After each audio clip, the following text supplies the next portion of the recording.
Hope you guys had a wonderful weekend. Coming up on today's show, Virgin Galactic blasts off. Their stock is the one to watch this morning for day trading. We're going to be taking a look at that stock, SPCE, in just a few moments.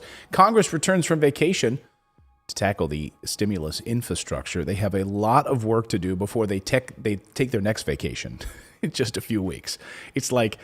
Maybe it's like a vacation in between a vacation. I don't know what they're going to do, but we'll get to the stimulus update. We got some good news on that front because they're going to at least try to get it done before that August recess.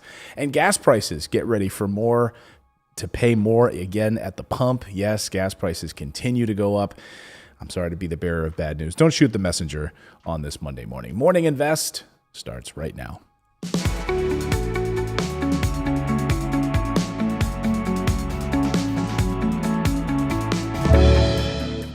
And good morning, everyone. I'm Clayton Morris, investor, and on this show, we teach you how to build wealth by turning those short-term profits into long-term holds. We are live every morning right here at 9 a.m. Eastern Time, so thank you for supporting independent journalism. We are not bought and sold by the billionaire corporations, and my thanks to all of you for subscribing and becoming a member of our great community.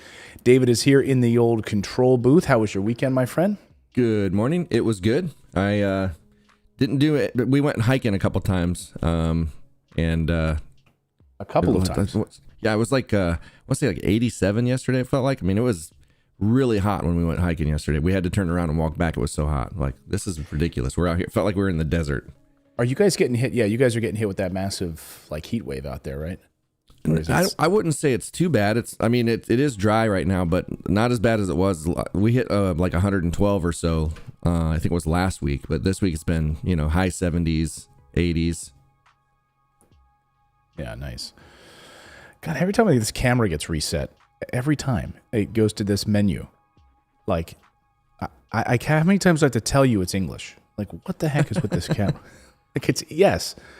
And the power source is continually connected. I don't know what's happening with this one camera. Hope everyone's doing well in the chat. Kristen Miller is here. Belinda Edwards is here. Tina C. Darris is here. Derek Eads. Hey, Derek. Welcome back. Welcome back. Yeah. Michelle Brown is here. Sweet Vintage TV and Movies is here. Wolf Clan is here. Bon dia. Michelle Brown is here. Yeah, good morning, everyone. Good morning.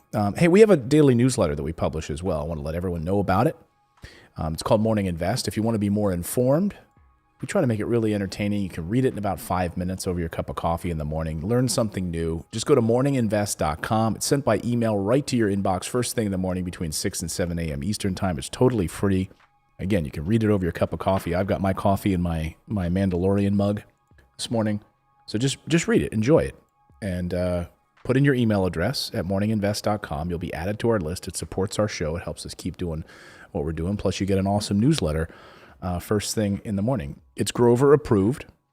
It's Grover's favorite part of waking up because he gets to curl up with me and Natalie while we're writing the newsletter first thing in the morning. He likes to snuggle up. All right, Grover is ready for the show. Let's do it. Hey, let's start with the markets this morning because stocks start the week already at record highs this morning. Whether they continue their epic run depends on the strength of these companies' Q2 earnings reports. So starting tomorrow, this is going to be a huge week. There are really a lot of big things we're going to be watching this week. We're going to see if inflation is a major concern for these companies. We're also going to be watching consumer sentiment this week, and that is probably the most important thing we're going to be watching. It's like, what do you guys think is going on right now? Are you guys going to the movies? Are you buying food? Are you going out to restaurants? Are you worried about your rent? So consumer spending, consumer sentiment is going to be a big factor this week. We're going to be watching that very closely, but also the earnings reports. We've got JP Morgan, we've got Pepsi, we've got tons of major companies. So this could be a very, very big week that we're going to be watching in the economy this week. Also, some big concerns over COVID. Treasury Secretary Janet Yellen was speaking. She's, of course, working right now on this deal on raising the global minimum tax. She was speaking yesterday about that, the global minimum tax being raised. They have now come to an agreement on that. But she was saying yesterday that the spread of this Delta variant could thwart our economic recovery. She says, quote, what happens in any other part of the world at all affects all other countries. She and other economic leaders spent the weekend discussing how to vaccinate 70% of the world by next year. And I mean, I don't know if you saw, I mean, I watched the Euro Cup. How many of you, raise a hand, watched England-Italy game last night? 3 p.m. Eastern time, but it was an amazing Euro Cup 2020 game last night. Of course, got canceled last year, so they had to play the 2020 Cup this year. Kind of weird. But anyway, I mean, like 70,000 people in the stands at Wembley Stadium, no masks. I mean, you're just seeing huge spikes right now in COVID. There are some concerns. U.S. has recorded 20,000 new COVID cases 3 days in a row. That's the first time since May, as this Delta variant continues to ravage areas with low vaccination rates. So, you know, it's going to be interesting as we head into the fall, and to watch how these companies respond. Do you when you're out and about, David, like in your neck of the woods up there in Washington State, are people like fully masked up? Like, what's going on where you live? No, not at all. It's completely like, I mean, grocery store, everything. I went to the Container Store, went to IKEA yesterday, and hardly any masks. Well, yeah, I don't know.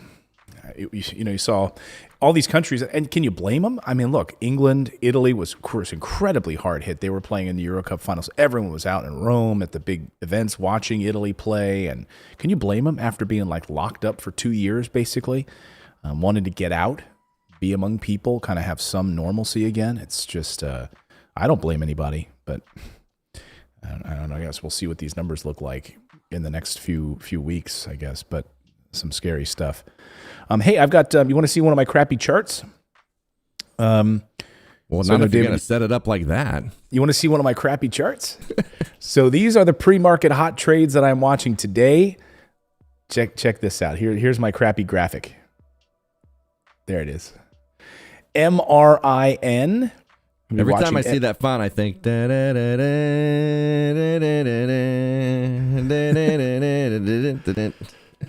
Almost like Lost in Space, right? It's like a little like Lost in Space 1960s. I don't know. I like that old school font. Anyway, CARV is back in play again. CARV is a hot trade today these are, again, day trading stocks that I'll be watching today. Also, space, of course, is the big story. Space, SPCE, is Virgin Galactic. We're watching that one right now to see how that does in pre-market. Here's a look at the pre-market on space right now.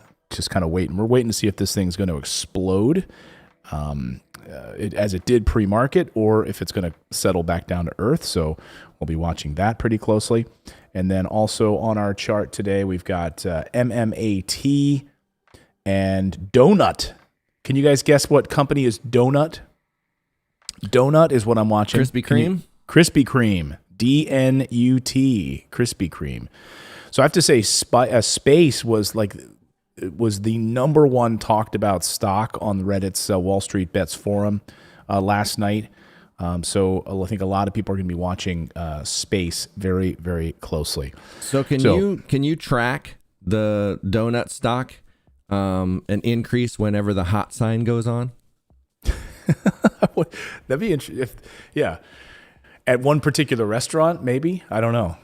Yeah, like if they could coordinate the hot sign to go on at the exact same time, the nationwide, to see if there was a spike in the stock at that particular moment.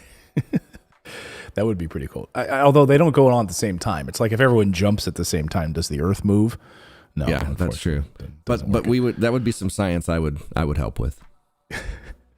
The thing is with Krispy Kreme, I can't just eat one of them. They're so light. Like I can eat like 5 Krispy Kreme. Oh, I can't even. You know? I am not allowed within 20 miles of that restaurant. Yeah, it's so good.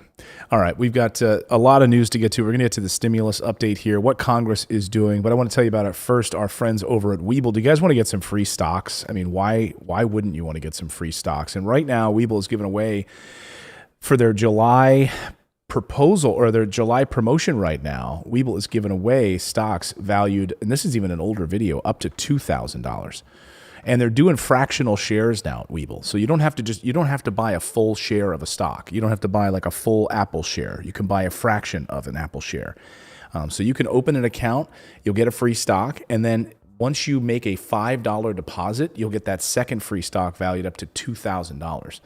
And here's what I like about Webull. Even if you don't use it for anything else other than learning, they have an awesome simulator. They have a stock trading simulator inside the app, which is really, really great.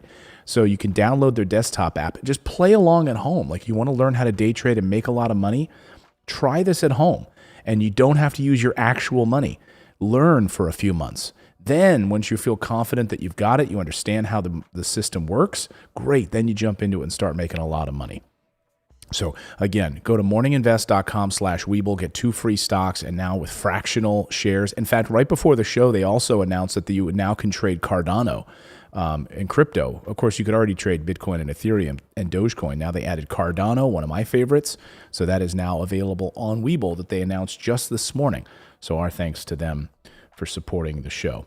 All right, let's get to the stimulus news this morning because Congress has a massive legislative slate on tap as the Senate returns today. The House is back next week, and there seems to be a huge number of ways that this year can end. There's a lot of variables. Like if you were trying to figure this out in Vegas, you're going to pull your hair out trying to figure this out. The key question right now for President Joe Biden and leaders in both party on the Hill is, what happens to the bipartisan hard infrastructure package? The one they all agreed on? It was like $1 trillion. Remember that one, you guys? I mean, it seems like it's been so far. Like, how long ago was this, right? It wasn't that far. Forever. I know. It doesn't seem like it was only a few weeks ago, but it seems like it was forever ago. And by the way, it hasn't passed yet. So what happens to that is the real big question. Will it help? It's going to help basically decide then what happens on the Democrats' budget resolution and their next reconciliation package, which includes Biden's American Jobs Plan and the American Families Plan. So it looks like here's the good news. It looks like they are going full force on this reconciliation bill. But here's the bad news. It doesn't look like it's going to be under consideration until this fall. But I have to say, just looking at this, my perspective is we've passed the point of no return on this, meaning that with all of the job data and the economy of booming data, the question is there an appetite for this right now? Meaning, and we were predicting this, weren't we, on the show? Like, jobs data is looking good. Companies are trying to hire 9 million jobs, but they can't fill them. So they're trying to hire as much as they can. Housing prices are off the charts. Wall Street's doing great. And now you're going to see members of Congress like Joe Manchin and Kristen Sinema basically saying, hey, we probably don't need to do anything anymore. Everything's getting back to normal, right? And that's what I think we were saying on this show. Could be wrong, but I think you can be my fact checker. I mean, I think that's what we're saying. I just fact checked that and it fact checked true. Well, here's what James Polakaitis says, Pethakoikis. Pina colada. Passamaquoddy. He's from AEI. His name is James. His last name is up to you. Here's what he had to say on what we're going to do right now and what Congress is facing as they get back to work today. Petakatis. Just may not be able to sell it to their electorate. Yeah, that's the thing. When you're sort of in the middle of a crisis, it looks like, wow, we need to do a lot. The government needs to do big things. We're going to be getting continue to get some big job numbers. We're going to be getting some crazy big GDP numbers. And it's not, even though this isn't supposed to be stimulus, it's supposed to be sort of long-term spending. It's not going to look like we're in a crisis. And the other big number people are going to see are these big deficit numbers. I think progressives in the Democratic Party who are very excited because they thought they're going to have a massive election win, talking about a transformational presidency and all that, they need to adjust to this reality. They have basically a deadlock Senate, narrow House majority, and some of those key senators don't want those big tax hikes, and they don't want $6 trillion in spending, in addition to all the other spending we've done so far. Yeah, if you go back. So Senate Majority Leader Chuck Schumer says he wants to set up a floor vote on the bipartisan infrastructure bill and a budget resolution with the reconciliation instructions before the Senate goes on recess for the August. But, so real question is, does the bipartisan infrastructure bill collapse because they know that we're moving towards the reconciliation? I don't know. But Schumer has already warned that he's going to keep the Senate in session past the August 6th recess. if needed, to pass these measures. I love this warning, like, oh, you might not have your second vacation or your third vacation this summer, off the whole month of August. But a lot would need to happen to make sure that Schumer's timeline turns into reality. The bipartisan infrastructure bill needs to be put into legislative text quickly, as soon as this week, if possible, if it needs to be scored by the Congressional Budget Office. If the CBO needs to weigh in on all of this, then we need to have this thing written down. None of us have seen it yet. We keep talking about this thing, but we don't have any actual framework yet. We don't know what the actual text will look like. Well, like they always say, wait, you can read it when it passes. Yeah, we gotta pass the bill so we know what's in it. Yeah. Mm-hmm. I mean, do you not see how people react when they try to let us know what's in it before they vote on it? Like it's no good for them. We read into it too much, so they have to wait till it's all complete, then sign it, and then let us see it. Yeah. Yeah, let's wait. Let's just wait till we know what's in this thing. Can't have the peasants, protesting. No, but the bipartisan group, they already know what's in it. We just don't get to see what's in it, right? Yeah. Because this bipartisan group of 10 senators needs to find 10 Republicans to support the infrastructure bill, meaning 5 more than they currently have, while holding all 50 Democrats as well. So wait, Joe Manchin, I thought they all had to be on. They were already on board. Maybe not. Wait, I thought when they were, during the Georgia runoff, the whole thing was we got to get all the Democrats in there because with the Democrat-controlled House and Senate, they won't need the Republican support. What happened with that? Exactly. Well, hey, at least they won the vote, but actually legislating then later and supporting the people that got them in, that goes out the window, of course, right away. So don't split hairs over it, David. The House and the Senate would also have to informally agree on a budget as well. On top of all that, there's going to have to be a nearly flawless floor performance for both of those measures to get through the Senate during the next few weeks. The budget resolution will take a week to pass on the floor itself, and that's not even finalized yet either. So here are my 3 scenarios, okay, that's going to roll here. You vote on these, and you tell me what you guys think here in the chat. Let me know which of the 3 you think is most likely to happen here, okay? Number 1, Congress struggles with the budget resolution and the infrastructure package and then wastes the rest of July sort of flailing around like a dead bird or a flopping bird. It's not dead yet. And then after they fruitlessly stay in town for part of August, Congress recesses for a couple of weeks. That brings us to September, during which time then lawmakers have to find a way to fund the government and then lift the debt ceiling again. Okay, so they wasted all this time. Does this sound like last year to you? Does this sound like Mitch McConnell's Senate last year? Do nothing, wait to see how things play out, and then come back after September break and figure out what to do, and then you're scrambling against a debt limit ceiling deadline? That's exactly what we're headed towards. That's scenario number 1, okay? So if history repeats itself, we're going to be right back there. Here's my second scenario. The bipartisan Senate infrastructure deal totally falls apart. That's my second scenario, short and sweet. Here's my third scenario. Democrats struggle to pass a stopgap funding bill, and they have a tough time with raising the debt limit because they can't pass an infrastructure bill or a budget. So what do you think happens there? I mean, they basically have to pass a stopgap spending. That, to me, I think number 3 is probably what's most likely. I don't know, maybe 2. They can't get anything done. It all falls apart.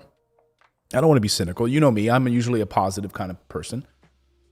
So I'm not, I'm not usually that cynical, but I don't know. I think that's what does everyone think? Number 3, John says number 3. Okay. Yeah, I think it's one of all the above. I just think that whatever. As soon as the stuff that benefits us gets pulled out of it, I think it'll pass. Yeah. I think you're probably right. Well, that's what we have to look forward to this summer. So, hey, the good news is they're back from break right now, and the Senate seems to be pushing forward as much as they can to get this thing through. We'll see. This week is going to be a real telltale sign of where we go over the next few weeks. So I think this week is going to tell us a lot about how this is. If we see some smooth sailing in the next few days, good, we could be on the way. Let's talk about gas prices this morning. The price of gas across the United States is 97 cents higher than it was 1 year ago and 5 cents higher than it was 2 weeks ago.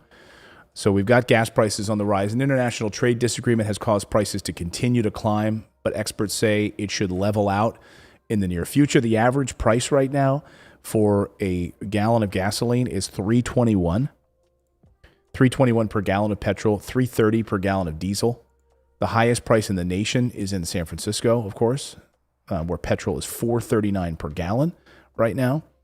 Crude oil prices also were responsible for this instability, but now that prices of crude have stabilized, consumer prices should too, right?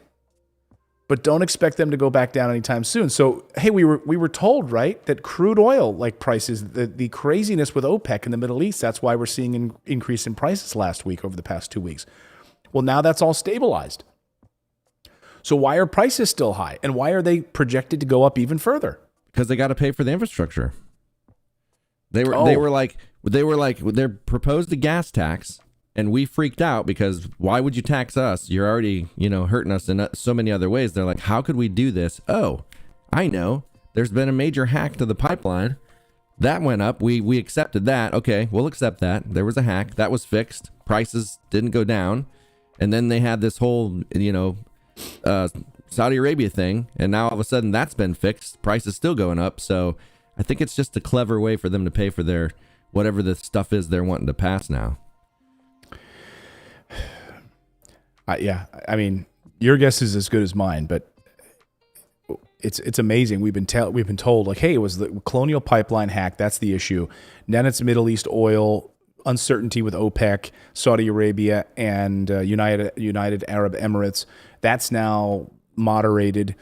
Okay, what's going on now? But you're going to have to pay more. Is it that demand is just that off the charts? Is so many people are driving right now because of the summer holiday that's what it is? You let me know in the chat what you think about that. Well, and think about it. It's not really going to be the case because if it was like, let's say it was like a toilet paper type situation, right? Mm-hmm. You have a very few people that are going and just filling up mass containers of gasoline and hoarding gas. I mean, you don't have a lot of people that are equipped to do that. You did even see people putting like plastic in the back of their trucks and filling up their truck beds with gasoline to try to get gas or whatever. But like that can't happen on a mass scale. So it's not like people are hoarding gas. Right. Yeah, I love that video of that guy filling up his flatbed of his truck. Yeah. Oh my God.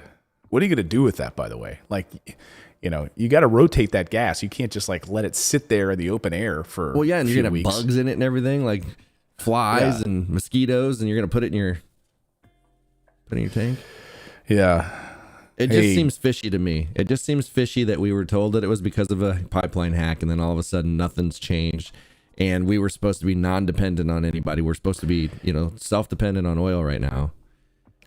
You mean to tell me you're skeptical of what our government tells us? I am. Every word they say, I'm skeptical until that's what sends me down the rabbit hole. I go down a rabbit hole and try to prove myself wrong, and then all I do is end up proving myself more and more right. I know.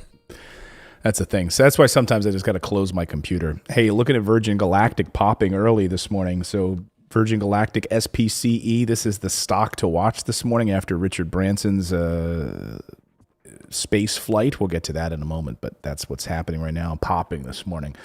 Hey, I got a straw poll for you. So we had over the weekend, former President Donald Trump won a straw poll out at the CPAC conference, picking him as the Republican presidential candidate for 2024. He was there. He accepted the honors. Thank you so much. The Conservative Political Action Conference this weekend. This is not, of course, an official election by any means, but it does show that the Republican Party right now is, that it has not moved on. It has not moved on from him. They're fully in the Trump camp. They have not lost their appetite for former President Trump. He received 70% of the votes, followed by Florida Governor Ron DeSantis with 21% of the votes. So Ron not even close. The remaining votes were divvied up between Senators Rand Paul and Ted Cruz, former Secretary of State Mike Pompeo, Kristi Noem of South Dakota, former Vice President Mike Pence received 0% of the votes. 0%. But it wasn't without moments. There were some moments, though, I wanted to show you this. So Republican Lauren Boebert gave out a huge bowl of hypocrisy. We're here to tell government, we don't want your benefits. We don't want your welfare. Don't come knocking on my door with your Fauci ouchie. You leave us the hell alone. Your Fauci ouchie? What is that? I think she means the stick, the prick, the vaccine. The prick. So people were quick to jump all over Lauren Boebert this weekend because she, we don't want your government benefits. We don't want your Medicaid. We don't want your Medicare. We don't want your welfare. People were quick to point out, hey, Lauren, remember you were raised on welfare. Like your mom raised you on welfare. I'm living the American dream, she tweeted. I came up from welfare, standing in line waiting for government cheese to now running for Congress. Let's keep these radical socialists out of government so that people can be empowered to lift themselves out of poverty rather than wait on government. What? Okay. So how are they supposed to empower themselves during a global pandemic? Yeah. Wait, didn't Lauren Boebert mom raise her on welfare? Okay, cool. She came up from welfare because her mother needed the very government benefits she's now bashing? The hypocrisy is live and well. How in the world can this go over well in red states? No unemployment, no Medicare, no Social Security, no disability, no food stamps, no welfare. Good for you. So she was saved by socialism as a child, basically, Doug says. Yeah. Here's what Alexandria Ocasio-Cortez says. Tell them loud and proud, girl. GOP will strip your unemployment protections, dismantle any semblance of a public safety net we have left, then make working people pay more for everything on low wages while Wall Street gets a meal ticket. Good old conservative values, baby. Well, I mean, that's We're kind of... here to tell government, we don't want your benefits. We don't want your welfare. Don't come knocking on my door with your Fauci ouchie. You leave us the hell alone. Okay. Okay. I mean, that's kind of a hypocrisy from Cortez with that, because she didn't really fight for the $15 minimum wage, Well, yeah, she could have fought for that even more. Oh, there's a good bowl of hypocrisy to go all around, of course. Yeah. Yeah, what did the left do on that? But she can tweet. She tweets. That's about all she does. That's about all they do on the left. Yeah. On the far left. I'm talking the progressive left. Yeah, but so you had your moments there. This is the message, though. Hey, Trump's our guy. We don't want any Medicare. We don't want unemployment benefits. We don't want vaccinations. This is CPAC 2021 right now. And Vice President Mike Pence with 0 votes. That's him. That's him. I think you have to have some personality to get some kind of votes, You think so? He has 0 personality. Yeah. I want to tell you about our friends over at IPVanish. Before the market opens, we got 2 minutes until the market opens. So our friends at IPVanish, these guys are fantastic. As you know, I am a big fan of IPVanish. And why am I a fan? Because they help protect our privacy. It's a virtual private network, a VPN for short. It's a super important tool that helps you safely browse the internet. You can use a VPN on your computers, your tablets, your phones, even things like your Fire Stick or your Apple TV. When you're using a VPN, all of your data is encrypted. What you're reading, what you're searching, what you're watching, whatever it is you're doing is protected when you use IPVanish. And they're giving you 65% off if you use our link. If you go to ipvanish.com/morninginvest, that's just $3.49 for the first month. You get anonymous IP addresses. So you can circumvent any online censorship, get protection when using public Wi-Fi. So go to ipvanish.com/morninginvest, claim your 65% savings. This is the time to sign up with our discount. In their current promotional offerings, you can get a VPN for 65% off their usual offerings. IPVanish is the best of the best, even rated 4.7 out of 5 on Trustpilot, and that is with some more than 6,000 reviews. Show these guys some love. They are repeat sponsors. They are repeat sponsors of our show. Remember, it's ipvanish.com/morninginvest to get the deal. Start protect your data online. So Sir Richard Branson became the very first billionaire into and out of space this weekend. Well, he was on the edge of space, but we're going to actually count it as actual space. Branson's company, Virgin Galactic, was the first to blast into space in this way.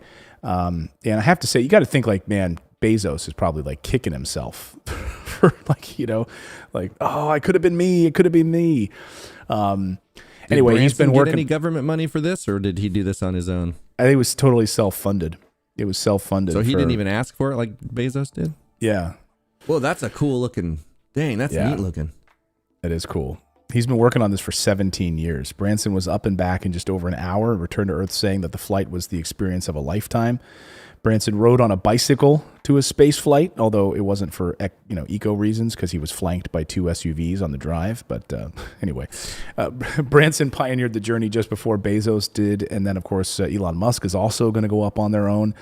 I guess, as my wife said this morning, she said, I guess it's something you do if you're a wealthy white man. This is what you do. The stock like surging in early market, as the market opens right now. This is what we're watching right now. Well, there has to be a time, when you're sitting there. Oops, you're sitting there in your living room. You've got billions of dollars, and you're like, man, what else could I spend my money on? You know what? I think I'm gonna go to space. Yeah, that's the thing to do. Yeah, that's the thing to do. I'm just gonna go to space. Why not? Hey, look, I just realized I'm wearing my NASA shirt today. See, you didn't realize it. I didn't. I'm wearing my Morning Invest sweatshirt today. Here's Virgin Galactic at the market open, so the morning bell just moments ago, and let's see here, $48.49 right now. Volume is actually pretty low. Pretty low at the 1.3 million. Sorry, I was reading the wrong candle. Kind of dumping. Oh, yep. Here's a massive sort of sell-off coming first thing. This could be a washout long situation first thing in the morning here on Virgin Galactic. Could be tanking hard right out of the gate.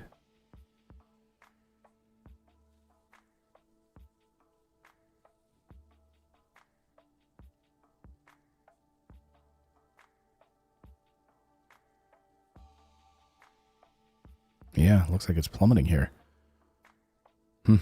I would have thought this. I think it was going to take off a little bit, but of course we also had early morning pre-market was up pretty high. Look at this. Look at this thing took off, exploded pre-market. So this is good for any long position plays today. Looks like on space SPCE. It is dumping big time though. It was up 10% this morning. I mean, and, Branson, when he was up in space, had this message from space. This is one of those like stressful things you got to think about. Like, what am I going to say when I'm up there? Because you're going to speak on camera. You got to think like, is it going to be like Neil Armstrong, who didn't think about what he was going to say when he landed on the moon until he landed on the moon? He didn't know what he was going to say. And then who was the guy that sent the first tweet in space? All he said was awesome blast off or something like that. So you had Neil Armstrong's great quote. Then you had, is it Massimo? I think it was his name. I forget. Who said, great takeoff or something. I mean, he did only have 160 characters, so he probably was just like, I don't even want to think about how much I can actually say. Let's just make it short and sweet. It's Twitter. It's Twitter. Hey, great. It was great to rock it off. Great to blast off. But here's what Branson had to say from space. To all you kids down there, I was once a child with a dream, looking up to the stars. Now I'm an adult in a spaceship with lots of other wonderful adults looking down to our beautiful, beautiful Earth. To the next generation of dreamers, if we can do this, just imagine what you can do. Hey! Come on out, mister.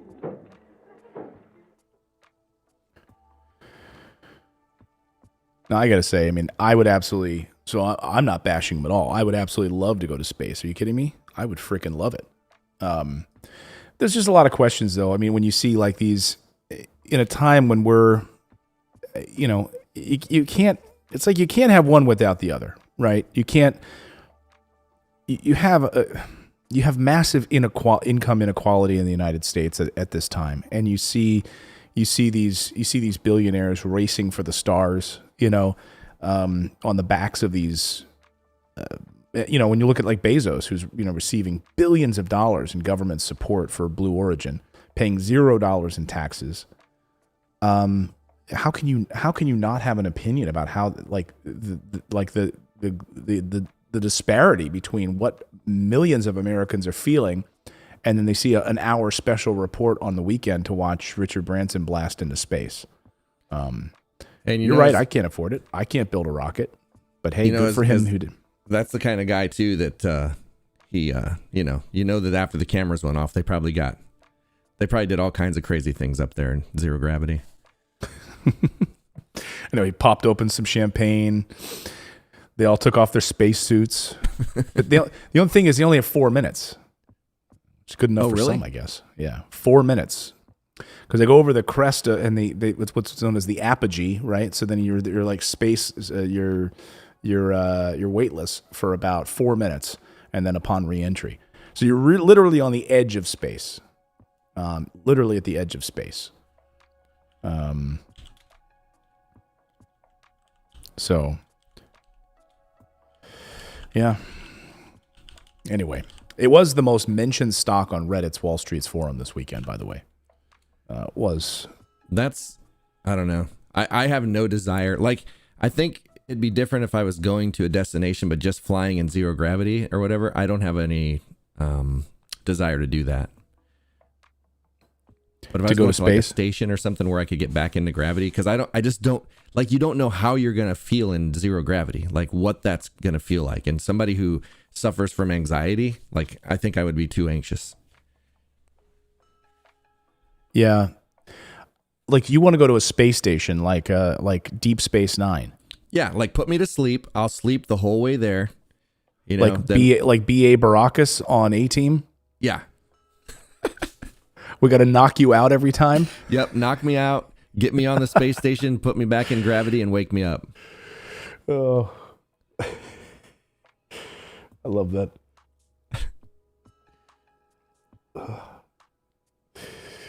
Oh man, I found an article on that TV dimming too. By the way, I'm going to send you on Facebook Messenger. I think it's a yeah. I'm not sure what the issue is, but okay, yeah, send it to me. So. Yeah, TPST. Here's another stock, Tempest Therapeutics. Another one that I'm watching this morning. You know, I got a message from somebody over the weekend that said, "Hey, Clayton, I'm disappointed in you. I invested in CARV, CARV last week while I was watching along live with your show, and like I lost some of my savings. I'm disappointed." I said, "Well, don't be disappointed in me. Like, I made a lot of money on CARV. Like, I don't know if you're new to this, if you're new to learning how to trade, like, spend months in a simulator. Don't use your own money. If you're learning how to, if you're learning how to do this." And as I say, I'm not a financial advisor. I'm showing you what moves I'm making. I'm never telling any of you to make a trade like buy now, sell now. I would never do that. So, and I said, "Hey, buddy, I'm happy to help you here. Send me your chart. I want to see what you did wrong." But to send an email to me and say, well, I tried to hit unsend right after I sent it, but it was like you got that small window and I couldn't click the button in time. So I was like, well. I figured I'd talk to you now. Like, You don't want to see my chart. No, I don't. So CARV, yeah, last week CARV, I trade on one day that I traded like 3 times and made really good money on CARV. But, that's me trading at a certain time and buying it, and for a few seconds later selling it, on and being, if you're buying it and holding it, or you're doing, I can't speak to that. I'm just telling you what I'm doing. But then to blame somebody else because of your bad trade, like, does that make any sense? Here's mine right now. That's my. Wow. Is that your public account? That's my Cash App. Nice. Yeah. Steak dinner. Yep. Ralph, you had your appendix out? Hope you're doing okay, Ralph. Yeah. So anybody have any questions for me? Open it up to super chats, anything here. I'm going to pull this monitor over here. So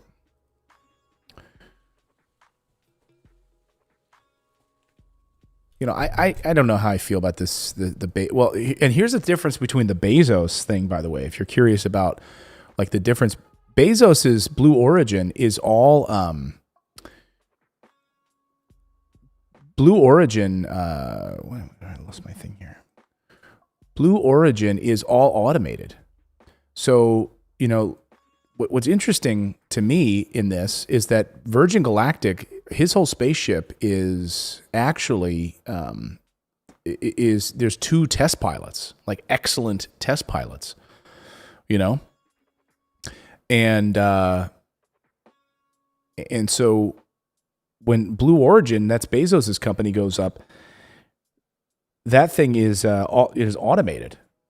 So I don't know. It's interesting that the differences there. I think they both have definitely their utility for taking people to space. But it's interesting that one is like an automated service, basically like a driverless Uber to space, and then the other one, you've got these like high quality test pilots. They're going to be doing like some of the best pilots in the world.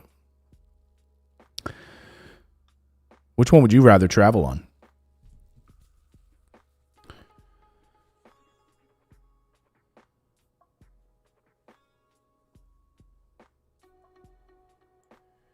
All right, here's what we're watching. SGOC right now. Here's one I'm keeping my eye on at the moment. This one's moving. This keeps getting halted. SGOC. Move this one up on my chart. The volume moving on this one pretty nicely. Let's be careful. In my opinions, guys, like I'm not trading space right now. Just be careful on this. This is Virgin Galactic taking a dump right now.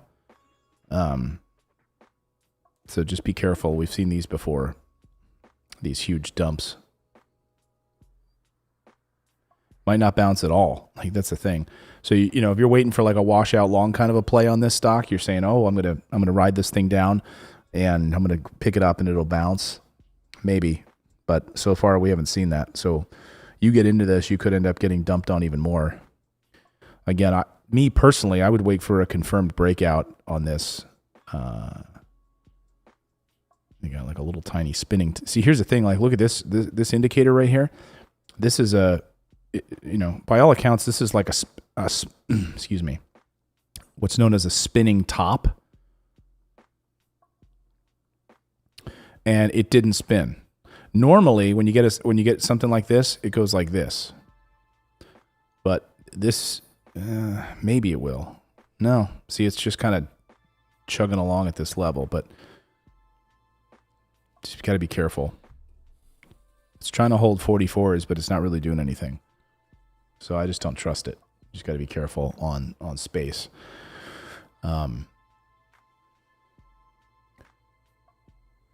Clayton, what criteria do you look at when deciding on a stock trade? Well, remember, I'm only day trading. So what I look for, I want to see volume. That is my biggest thing. I want to see volume. And usually in the beginning of the market open, market open and through the first hour to 2 hours, that's really what I'm looking for. I want to see volume. Could you define volume? Sure. I want to see volume at least over 200,000 shares being traded.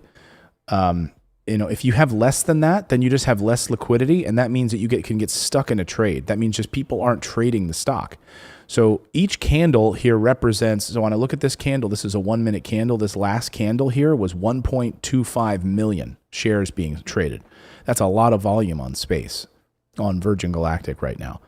But I'm not happy with the stock at the moment. Look at this. Like, there's no bounce here. This is weird. It's acting funky to me. That means you might have some institutions playing in this right now that just holding this 44 level. It just seems fishy to me.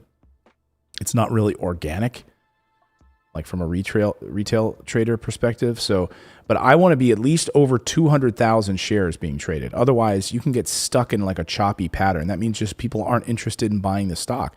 So that's what happens after like 11 a.m. Eastern time. Usually people go to lunch.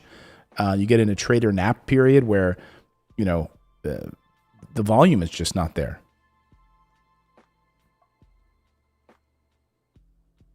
Where do you see the volume on the charts? Down here, see these candles at the bottom here? And you can set your volume. And I also, if you look up, so if I'm down here, so here's volume here, okay? And you can turn that on or off based on your indicators, however you have them set. Like I could turn all of this off right now, but I keep them on. I'm also looking at and you can see over here, here's volume here on the chart here, over in this section. So when I tap on one of the candles, I get an indicator of what that volume is. I'm using TradingView at the moment here. So on that candle right now, that last one we had was 902,000. The one before that was 1.25 million, and the volume has been decreasing.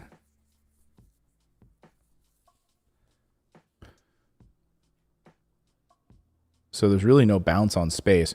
But here on SGOC,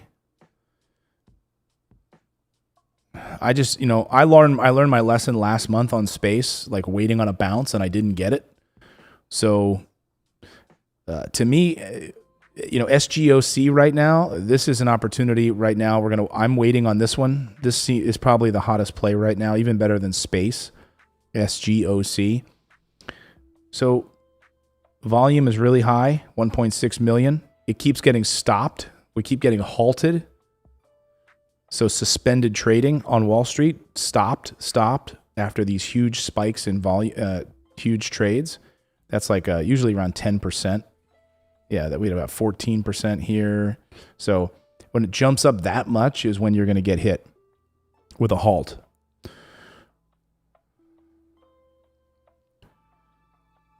It's going to resume in a couple of seconds. Let's watch SGOC. SGOC. Let me put up the text here on the screen so you guys can see SGOC.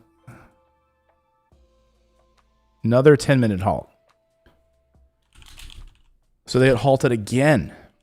So here's my play on SGOC, what I'm looking for, because I'm a long bias trader, is I want to see if SGOC can pop again. First of all, we're high of day. Okay, we're already at high of day, of course. We're well beyond pre-market high. So here's pre-market. Okay, we're well beyond that. And we're above VWAP, which is volume weighted average price, which is the blue line in the middle of my screen. So what I think is happening here is I'm going to wait for this to continue to pop up until we get a nice big dump. Once we get a nice big dump is when I would jump into this on a bounce. That's my play. So if you're wondering what I'm going to do, that's what I'm going to. So if it goes up here, and then if it drops back down to 18, that's like really the only obvious level is like here, 18 at the open. Like that's really all we've got to work on the day so far. So if it drops back down to here, to me is where I would take like a washout long position on this. That's what I would say on that. Any other? Oh, Derek, you were without internet last week. We were wondering where you were last week, Derek. We missed you. They got a question. You got a question on screen too. Oh, okay. Super chat. What do you think about MER and TPST? I just moved TPST here. I'm waiting on TPST. TPST is kind of choppy. I'm watching TPST though. It's right on the top of my chart here, Elon. So I'm watching TPST as well.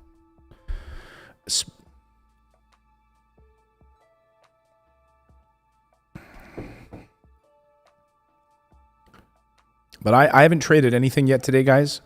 I'm waiting for some clear signs on some of these, so I'm being patient. So SGOC, look at these, these halt positions we keep getting.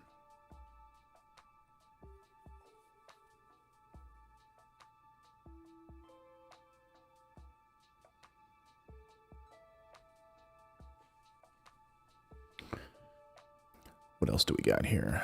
Any other Arlene says, I would go insane without internet. Yeah, I would too. Yeah. Being that this is a smart home, it becomes very dumb without internet. Like lights, my air conditioner, my doorbell, my door lock. Like it just all that's doesn't brutal. work. Yeah.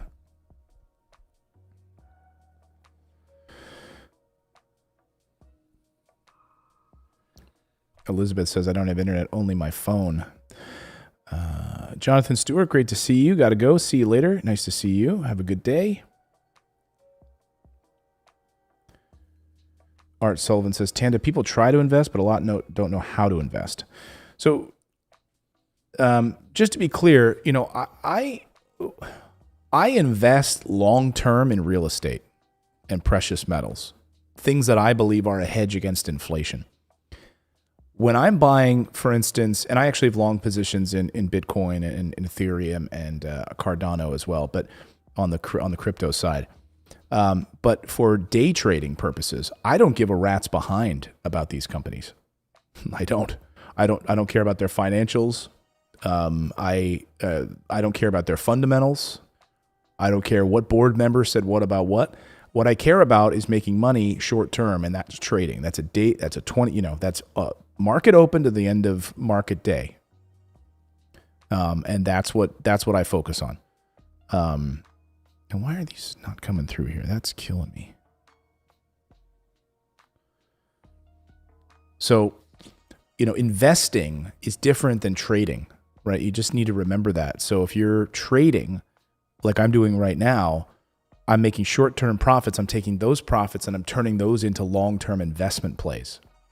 Real estate, gold, silver, precious metals. All right, here we go. We're back on SGOC is ripping up again. Still no dip. It's taken off. Here we go. Oh, here we go.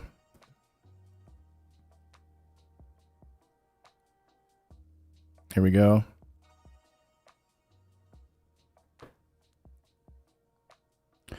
All right, so here's my play on this one, guys. I'm going to go long. I'm going to go long on this one. Watch for 18s, maybe 20s on this one, okay? It's going to open at 20. So if it opens at 18 or 20, then that's when I'm going to go all in on this. Meaning I'm going to go in pretty heavy if this opens at 18.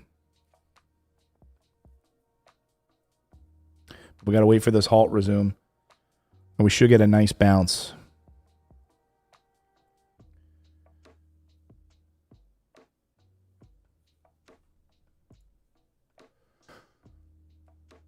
This background music is really relaxing, Case Cecilia says. I know, that's why we do it, right?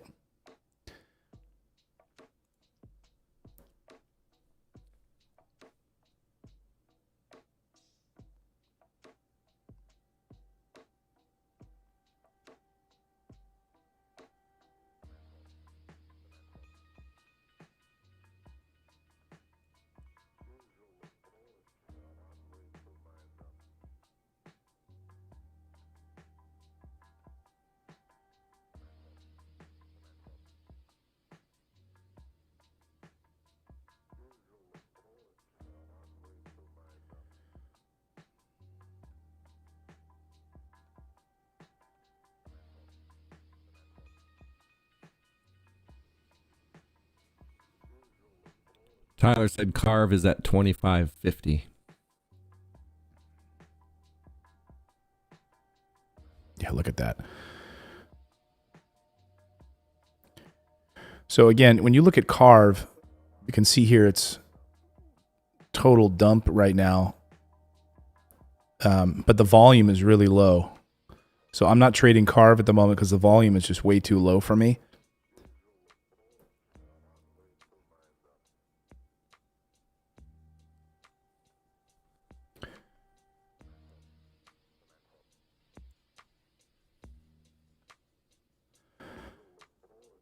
So yeah, you can see the volume here, and the last candle is 66,000. I'm not trading Carve at that kind of volume. That's way too low for me. So SGOC for me is where it's at. This is a big play.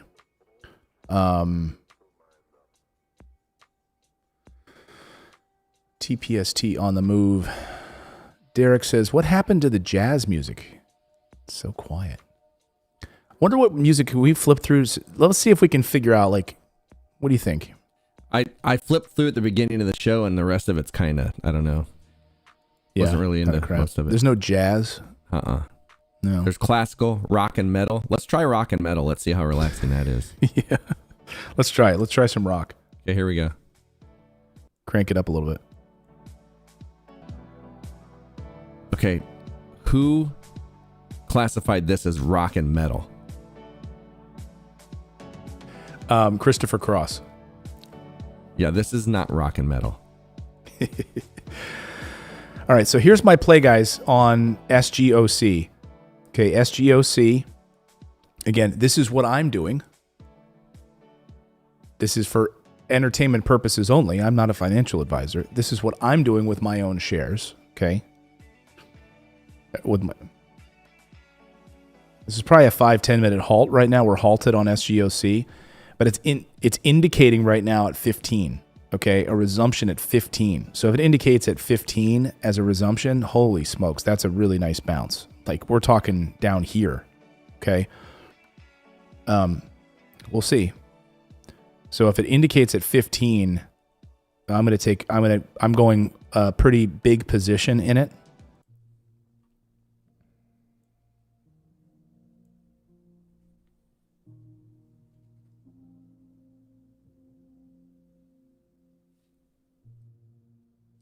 $50 seconds left. 50 seconds. 50 seconds. On the level 2. Level 2, what's that mean? Level 2 NASDAQ quotes. It's so Trilo was asking, how do you know? You can see, you can also see on some of my screeners as well. Indications creeping up a little bit.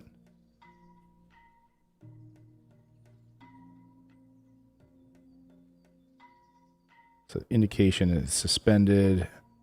Resumption here at. And if it, it was a 5-minute halt.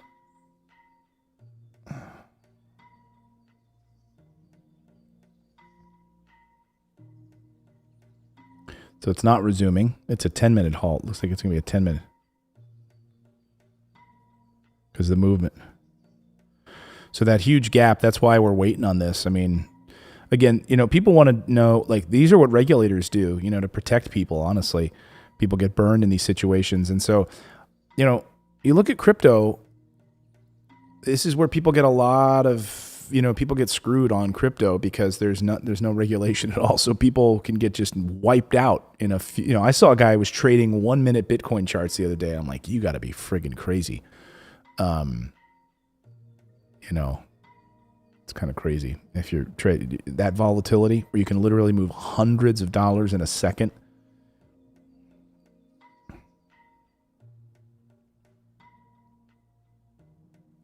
TPST is down. Really, everything's kind of down right now with not a lot of volume. Look at the volume on TPST. 50,000 people, 50,000 shares. I wonder if it's because of this music. What is this music? It's like everything's down. This is the ambient. Oh. Ambient. Sounds like someone's hitting a water pail with a stick. Doesn't it?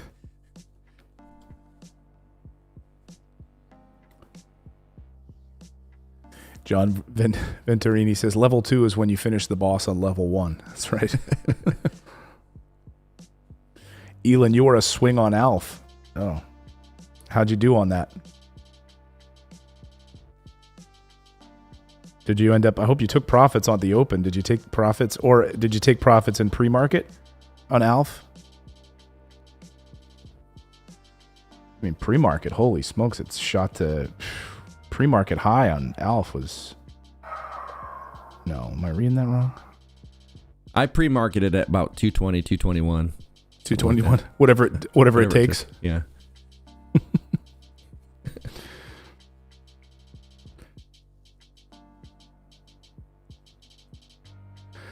Tanda, yeah, it's a good way to go, absolutely. If you wanted to learn how to day trade, what I would do is spend 3 months using a simulator and do you practicing. have a good recommendation on a good simulator? Yeah, I mean, you can do that right inside of Webull. So just sign up for free at Webull and get your free stocks and don't use any of your own money and learn,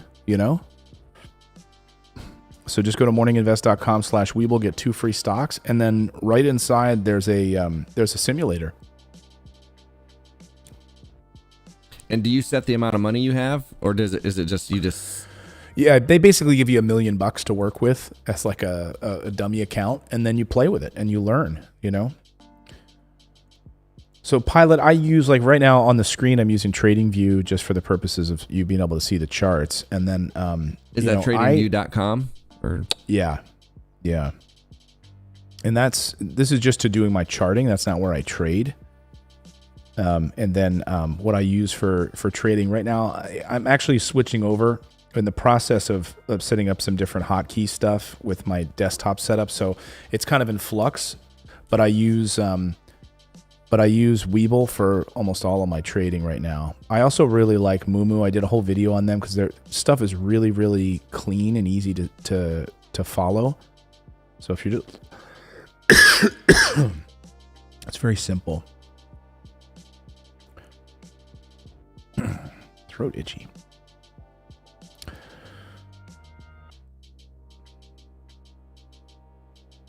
Let me see if I can find. So we're about a minute away from. Let me see if I can find it in the Webull desktop here.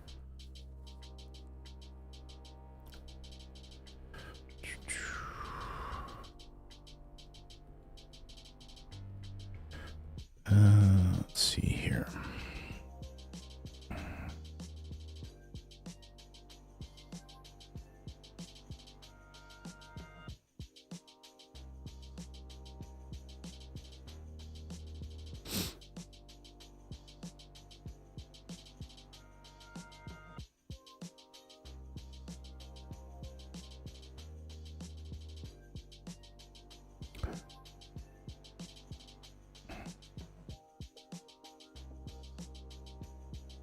I'm trying to find the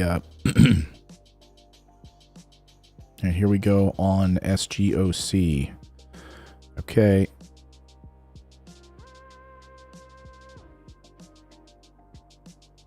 Do you know your screen's not up?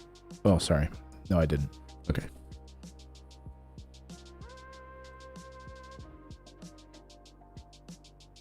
Oh, good, Elin. Good for you. No, I don't use hollow candles.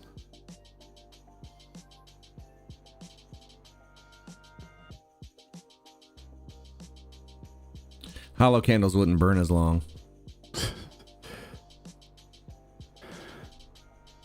So VWAP is at... Yeah, this is acting kind of weird. I'd be careful. I'm being careful right now on SGOC.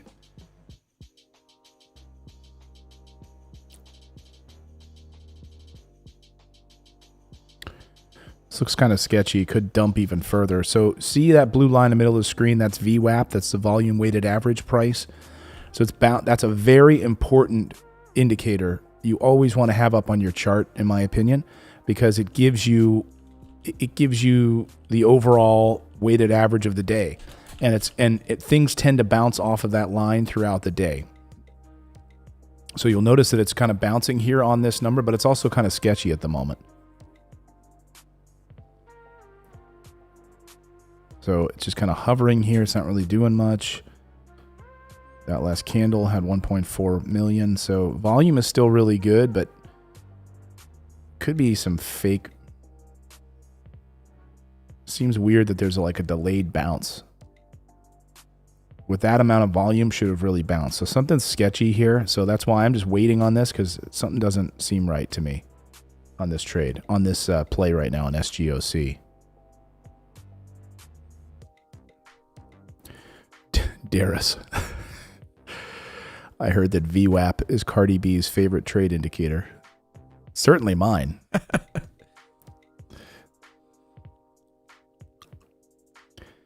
That's public now too. That's on the internet, so. Exactly. So what kind of music do we settle on here? We settled on hip hop. I think it's about the best. It's not too relaxing that we're gonna be enlightened, and it's not too heavy like the rock. Yeah, that rock was just way too heavy for me. Yeah. Out of control. As soon as that guitar kicked in, I was like, oh yeah, this is way too heavy. All right, here we go in SGOC. All right, man, I got to head out because I got to go clean out the area for the sprinkler, and then I got to prep. I'm doing a mobile live stream today, so I'm going to be out at a park somewhere. Sweet, man. So enjoy will. the sunshine. I will, and I will see you in the morning. All right. Don't forget to load up the lighter, smaller intro. Okay. And you sent me that link for the other dingus? The article for the LG? Yeah. Yeah. How are we looking on the other graphics? Did he... I just joined a vMix group so that I can, because I was trying to think if I could use PowerPoint. I'm just trying to figure out how we can do it.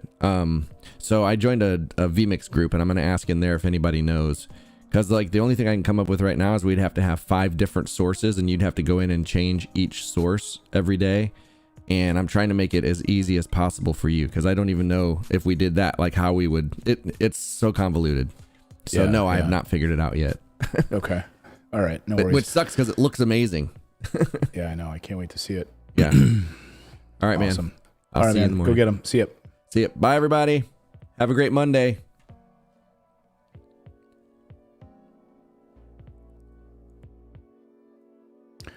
So we're watching SGOC. This thing should have bounced already. This is kind of a hot mess at the moment.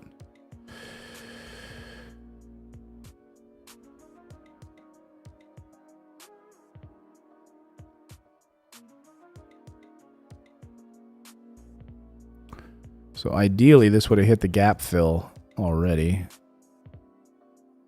Starting to move a little bit.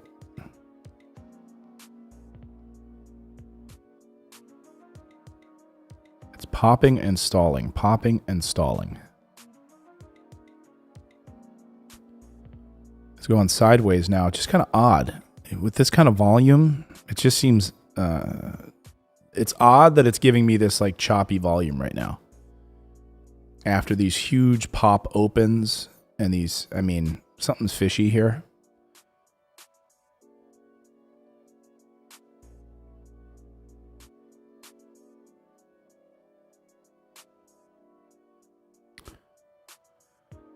Yeah, see, it's been bouncing off VWAP for the past few minutes here. No, I don't buy at market price, Brandon.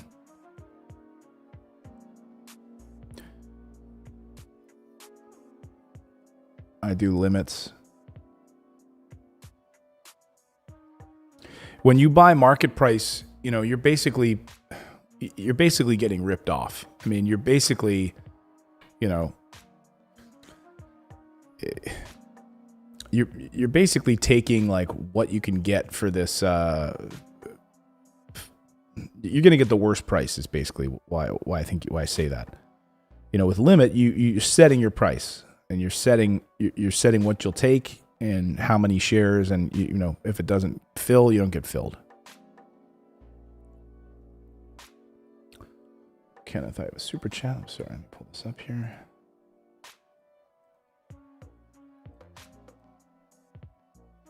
Let's see my super chats here.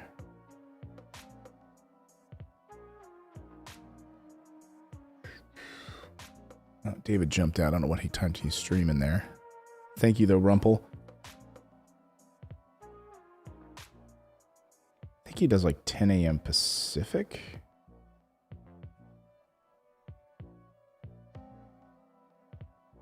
All right, Sullivan, you set your own price in your order execution. You know, you're basically putting in your order book for what you're willing to pay as a limit order.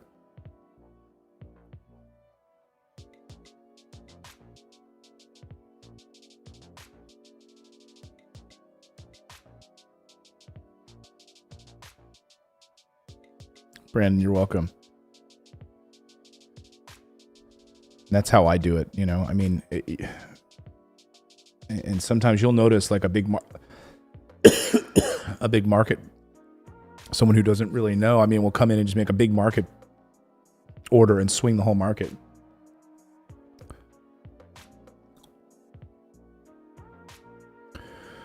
All right, so it popped over 20.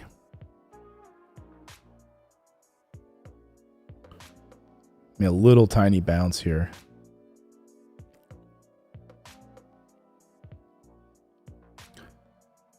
Oh, there we go.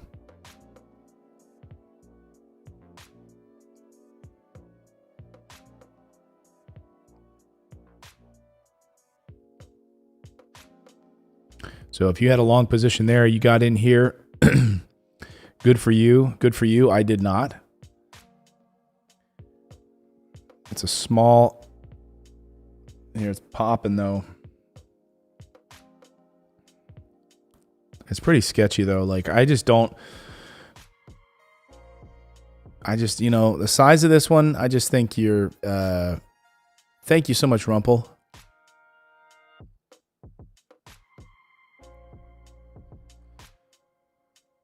This is just like sketchy to me. Sorry, I keep losing my, like a dry thing in my throat. I'm all out of iced coffee at the moment.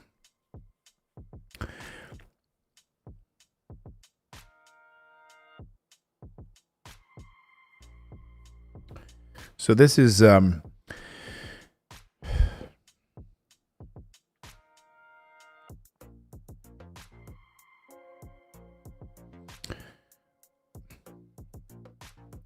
so I really thought we were going to see a nice move up, parabolic move. We didn't, and we're just getting this little grind up. This whole thing is sketchy right now, so I didn't play in this one. Maybe I'm just more cautious than other people. I know a couple of my trading friends absolutely would have made this move. They would have made a couple $100,000 on this trade. Get in here at 18, sell at 20. I just didn't trust it. This was too choppy for me. Sometimes the better trade is no trade at all, in my opinion.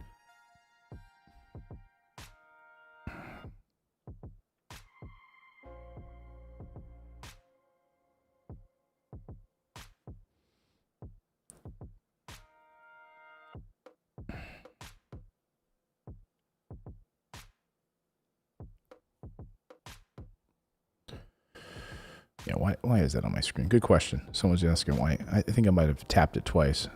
Good question. Why do I have 3 volume indicators on the screen? You know, when you're getting ready for the show and you're just pounding, you know.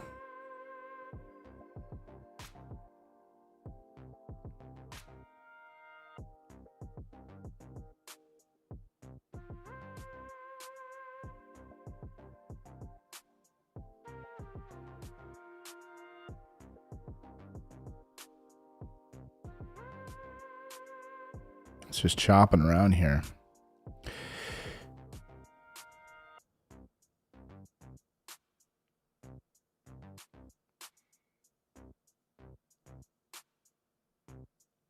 Now it's dumping. See, it was starting to look like crap. This was what I was worried about, guys, to be honest with you. This is, I mean, I could have made some good money here on from 18 to 20. I didn't. So you could say, hey, Clayton maybe wimped out on this. Yeah, maybe I did. I just didn't trust it. It just didn't look right to me on the tape.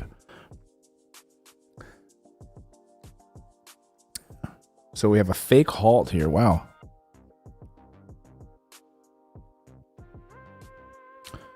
So people got slammed. There was like a fake halt there. Yeah, it is sketchy. And this is the dump I was looking for. So that's what I was worried about, Steve. Is that Steve that asked that? Yeah. So that's what I was worried about. You know, I mean, we still haven't really even gotten a bounce. Now that was a fake halt. That probably got a lot of fake halts. I mean, that fake halt probably got a lot of shorts to slam down on that. And they slammed VWAP. See, now they're getting ripped. So now it's like both sides are getting destroyed on this one. Both sides getting destroyed on this one. This is why this is a sketchy one to me. Oh, here we go. You see how these stocks work? Like right now it bounces when there's shorts trapped, and then it dumps when there's longs trapped.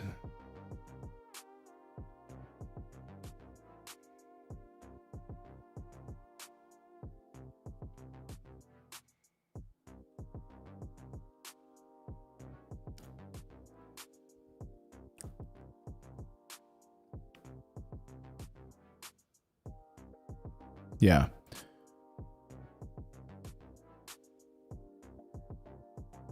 This might halt. So this could turn into a short position at the gap fill. But again, I'm not a short bias person. I'm more of a long bias person.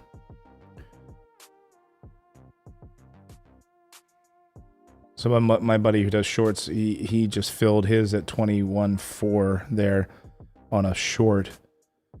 Now let's see if it plummets back down. He'll make some money. But it could end up turning into a long, and then just so 21.78 is the halt level if it gets halted again.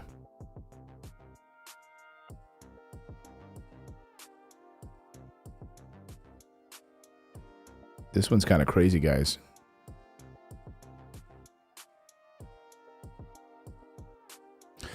No, Tanda. I mean, to take $1,000 like and turn it into 10,000.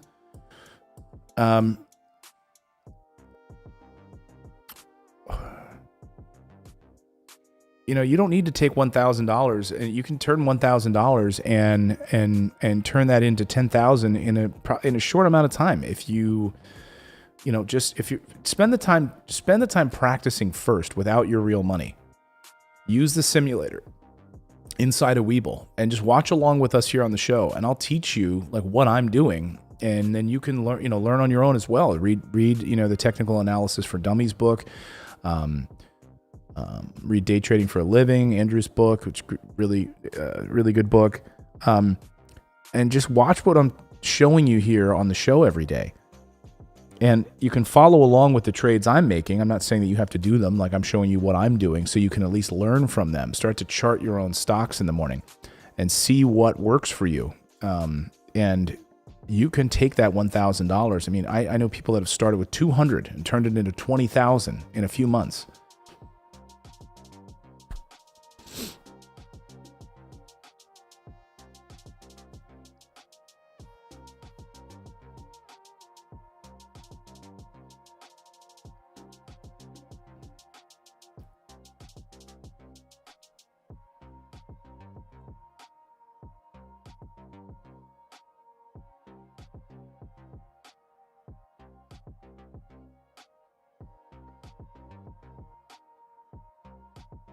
Awesome, Maddie.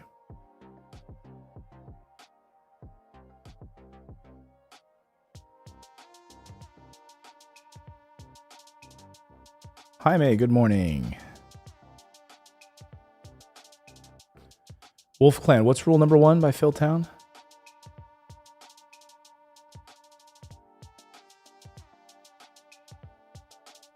Oh, is that a book?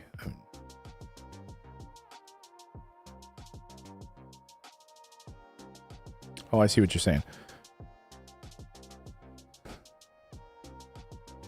Let me show you.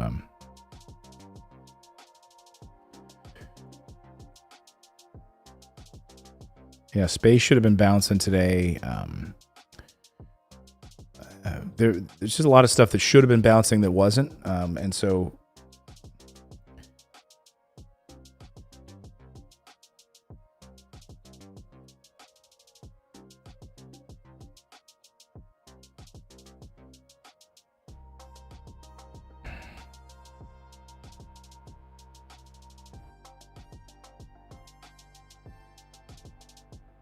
I'm going to get you this book, guys. This I'll post it here in chat.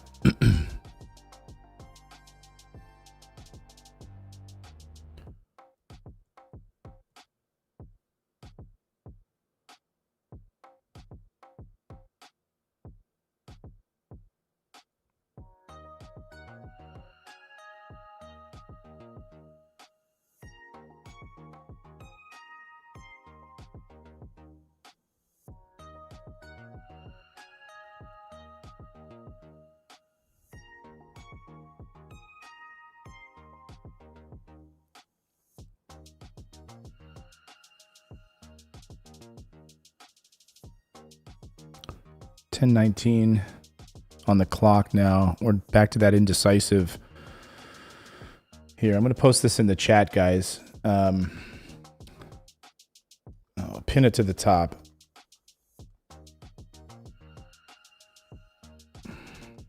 This is a really good book as well.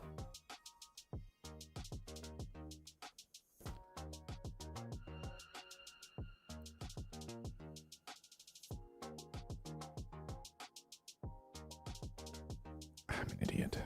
I'm an idiot.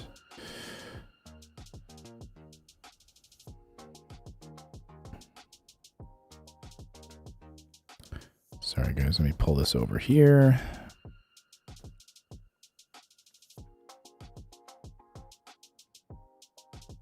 All right, I'm going to pull this up in the chat. All right, I'm going to post this in the chat right now, guys. So,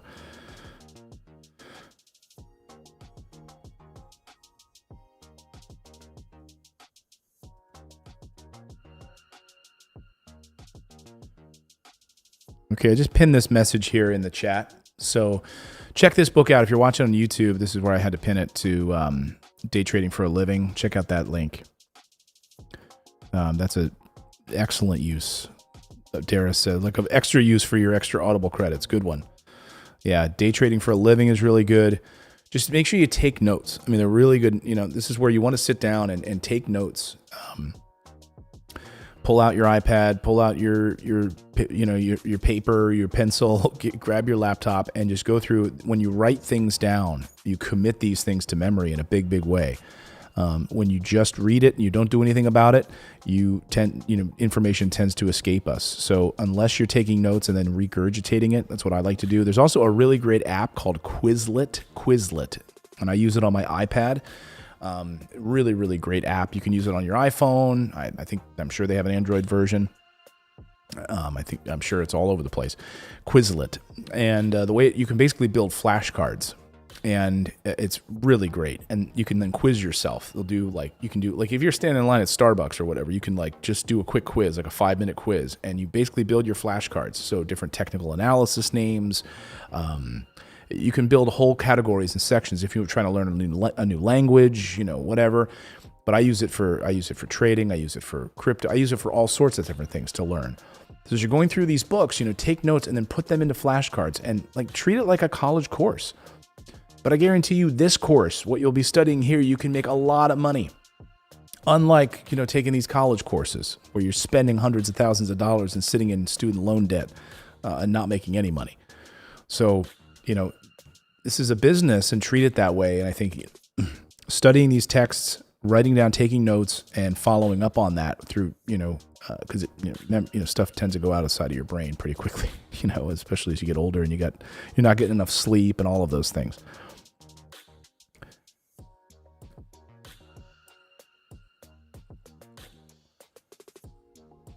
So that was another short position. So if you shorted that,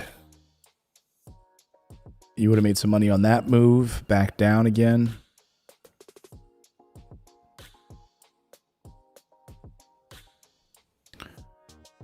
See about space. Might be a good short position on space. If it bounces off VWAP. This is space.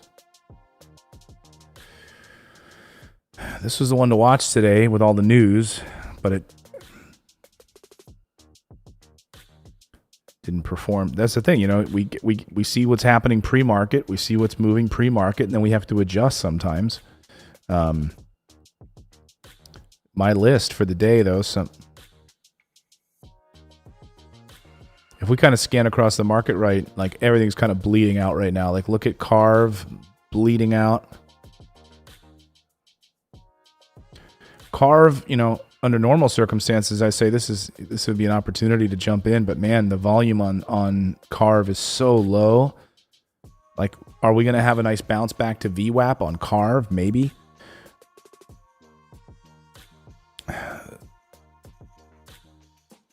So you could, I'm not going to, because I'm not a short fan, but you could definitely.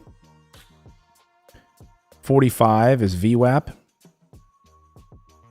So you could short space somewhere in this range, see if it bounces off VWAP and back down again. But not for me at the moment. Not for me at the moment.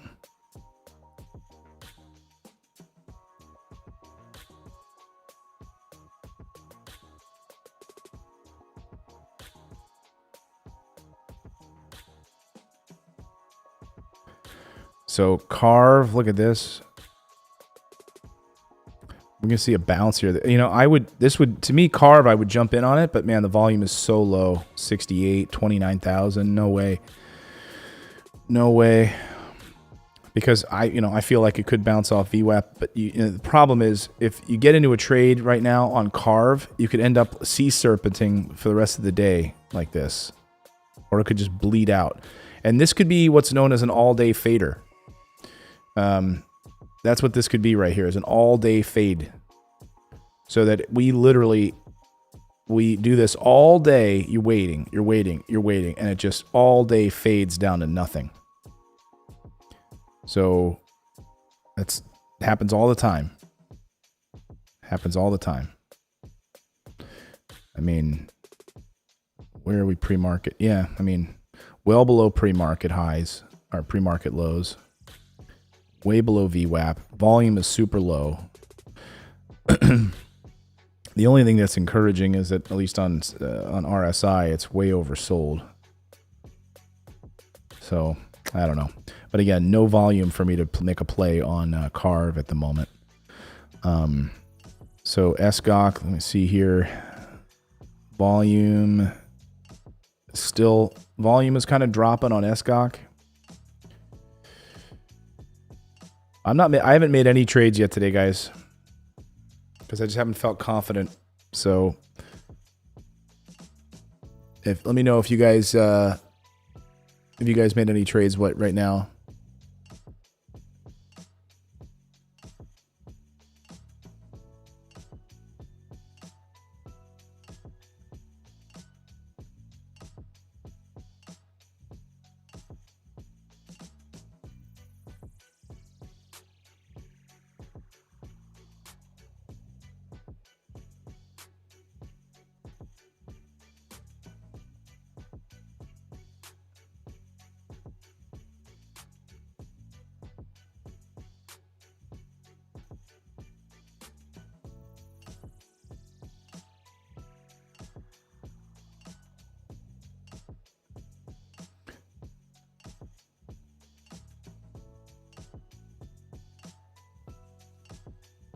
No, Tyler, not put options. No.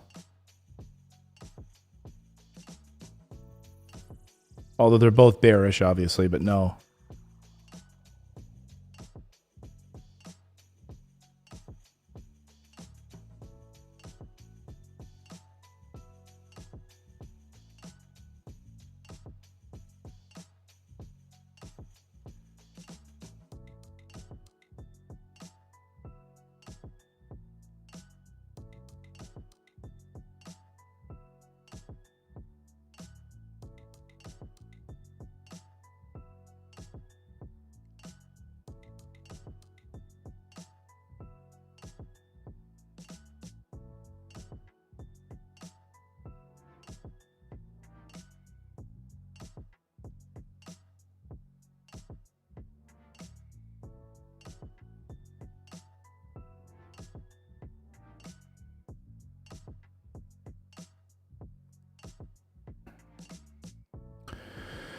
All right.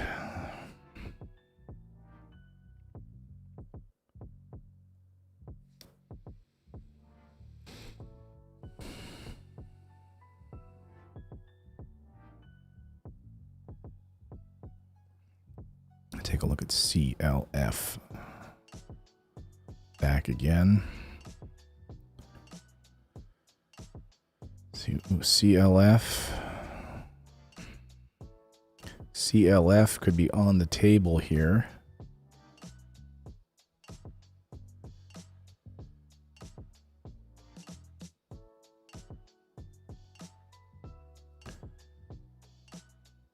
CLF is climbing now. Cleveland Cliffs. CLF took a dump pre-market. Now it's climbing. This could be one of those all-day grinders. You know, we talked about an all-day fader. This could be an all-day grinder, all-day.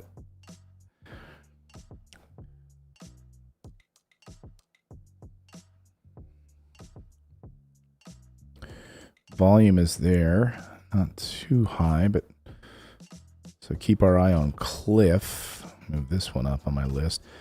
See how Donut's doing. Donut, really weak. Had some initial volume, but not very much. That's why I didn't really move on it early. The volume just was never there for Donut, Krispy Kreme. So I stayed away from that, if you're wondering on that one. But Space, volume is still strong on Space, but it's just real. I mean, it's been kind of crappy, let's be honest. So, you know, a short position against VWAP, and if it bounces back, it's probably... See if you get a flush out here and get some profits. If you took a short position on VWAP off of like just below VWAP here, 44, 45. See if this thing flushes down, back down to 41. But again, I'm not short in this right now. I'm just saying this is the play on Virgin right now. Virgin Galactic, CARV, CARV. Small little bounce, no volume. Again, what I said on CARV is that this could be a good play if the volume wasn't so stinking low. If the volume was higher, to me this is a definite long position play. You're, you know, low of day, well below VWAP. Definite long position play, but you could get chopped up a whole afternoon in this mess. Up and down, up and down, up and down. Now, I have friends who will sit in these positions and they will go in on they'll go in on something like this. They'll go in on CARV at this level, okay? Then they'll sell it here. Then they'll go here, sell it here. They'll do this 8 times and they'll make great money. I just don't have the patience for that all day. And you're sitting there literally making sure you don't screw something up all day.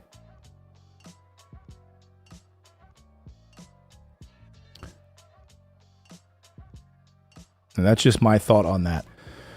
SGOC, again, yeah, volume 200, so still looking good. Here we go, a little bit on SGOC. See, I'm waiting for a flush down.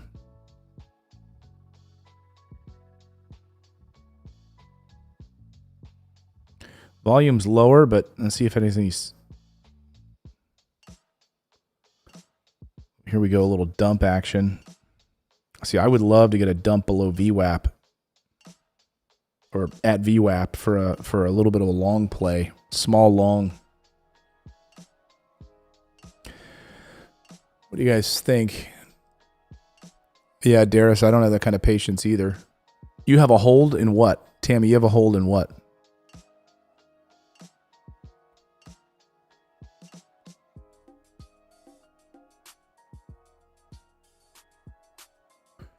So the advantage is to buy and sell that much at low intervals with trading fees.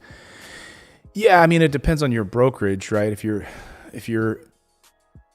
and you could, you know, if you're making tens of thousands of dollars and you don't mind paying a few $100s in fees for the day on doing that, yeah. It's the risk for, you know, how much you're willing to pay on fees. Again, to me, paying those fees, of course, offsets your capital gains as well. So I don't mind it, but I don't know. I want to sit there all day. Good morning, Sir Irwin.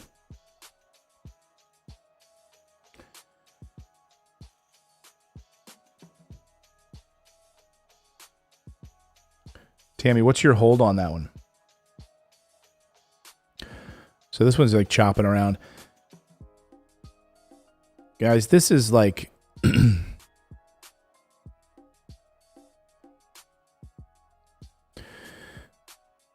You can clearly see that we are running out of high quality plays this about an hour into the day. I mean, this is what I talk about. This is why trading the market open is so powerful, because you can get this at the market open, you know?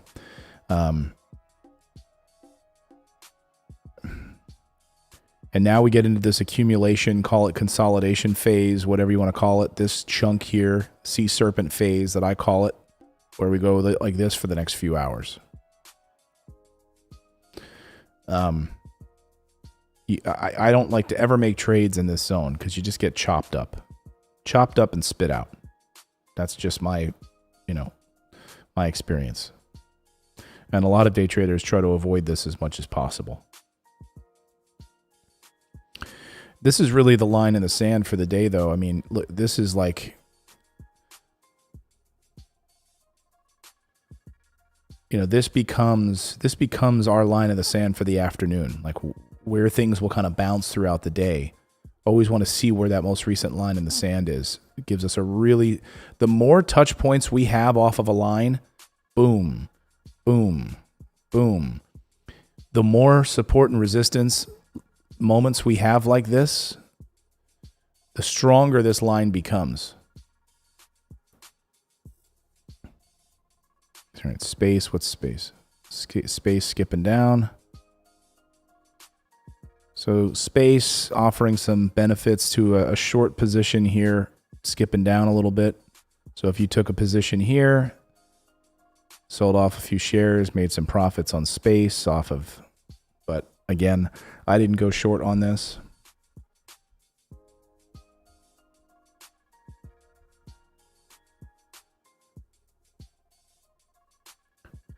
Grug, that's awesome. You're practicing with the simulator best you can. I want to learn how to turn 1,000 into 10,000 like you were saying. That would be insane. I'm telling you, it's I don't want to say it's easy. It's easy once you put in the time. Like anybody watching right now who puts in the time and watches us every day and studies what we're doing here, practices in the simulator with not your real money, and you begin to see these patterns and understand these charts, and you begin to see you understand the technical analysis, you understand like what we're doing here, you can make a lot of money. And then once you pull the trigger with your own cash instead of the simulator money, start with small, start with $100, make a few dollars.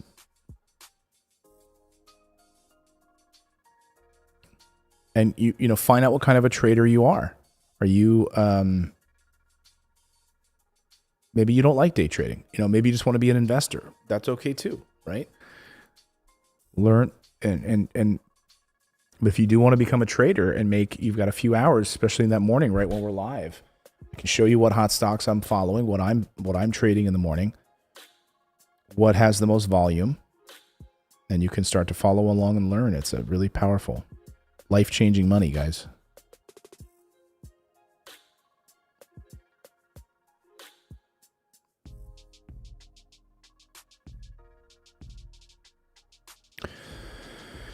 Everything's just kind of dying off right now, guys. Mondays are kind of crappy kind of case of the Mondays. You can see, just look at the volume dying off, guys, all across the board. TPST, just look at the volume here going down.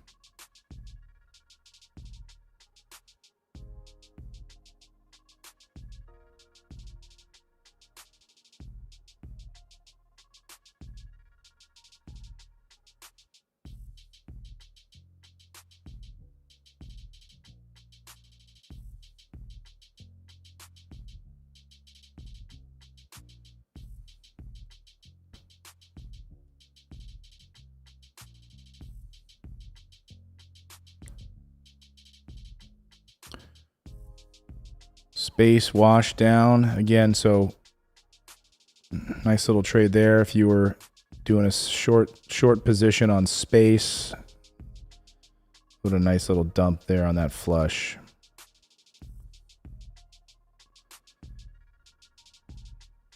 Ooh, SCOC's coming back. Let's see if it wants to do something now. SCOC coming back. Ooh, SCOC's going. Okay. Oof. Taking off, SCOC. What are you doing here? 2286 is the halt level. Here we go. We're going to hit that. No? No? Ooh, we're going to... Here's going to do something stupid.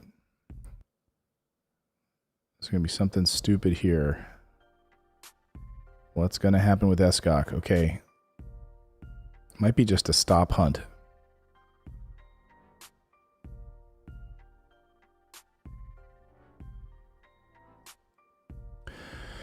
So guys, I wouldn't put in a long position on this because we got overhead resistance right here. Okay, see from here, this line here. So where does it go? Usually it's going to bounce off that and come back down. So unless it breaks that resistance level right here, that's when I get a clean break of this resistance is when I put in a long position hoping that it skyrockets.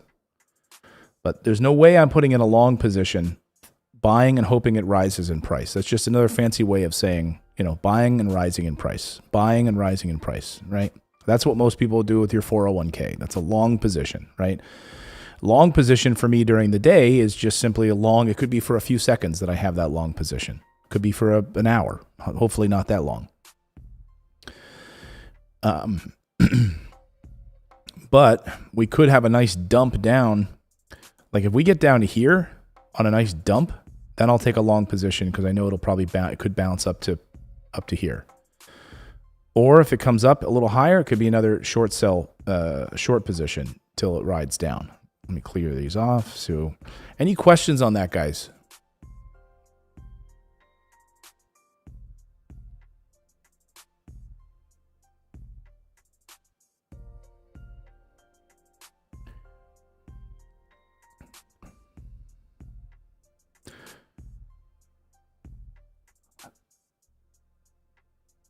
So again, we got overhead resistance right here, guys. Right here. So do not FOMO. If we can get to 25, 26, then that's in my mind, that's a short position. But I'm not, I'm just not taking short on this. I'm not a short fan. Sometimes I will, but I'm not right now. 2406, it's halted. Oh, no. This could be a big fat stop hunt, so you have to be really careful.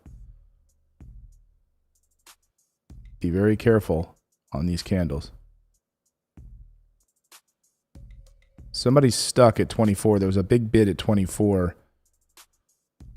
So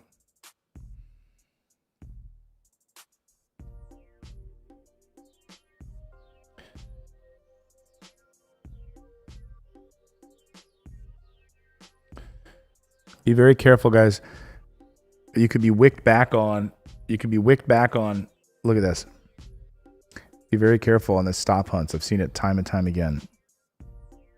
24 up to 24 down to 22.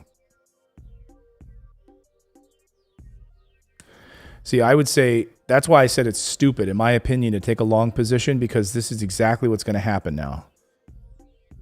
You're hitting this resistance level right here, and then boom.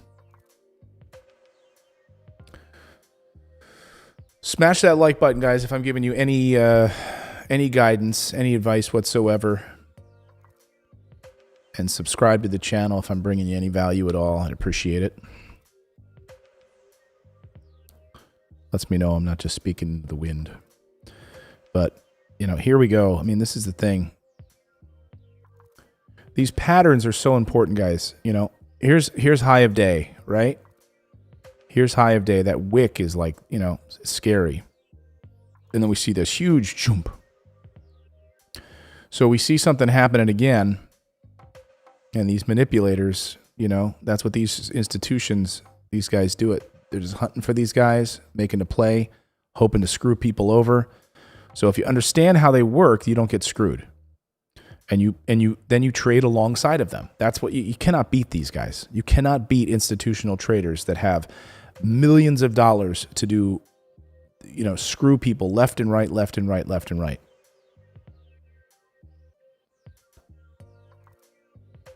So this is a little, you know, that's what this is. Chris, nice to see you. Glad you're learning as a newbie. Thank you, Darius.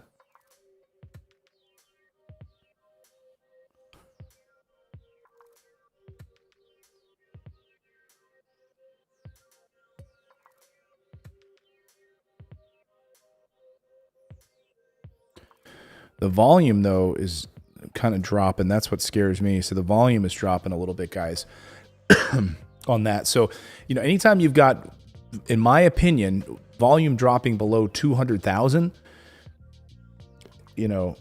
so what happens is if you see like a fake halt position, you see like that's kind of what happened. All these people bailed out and now all the volume plummets. It's like, well, now what's going on?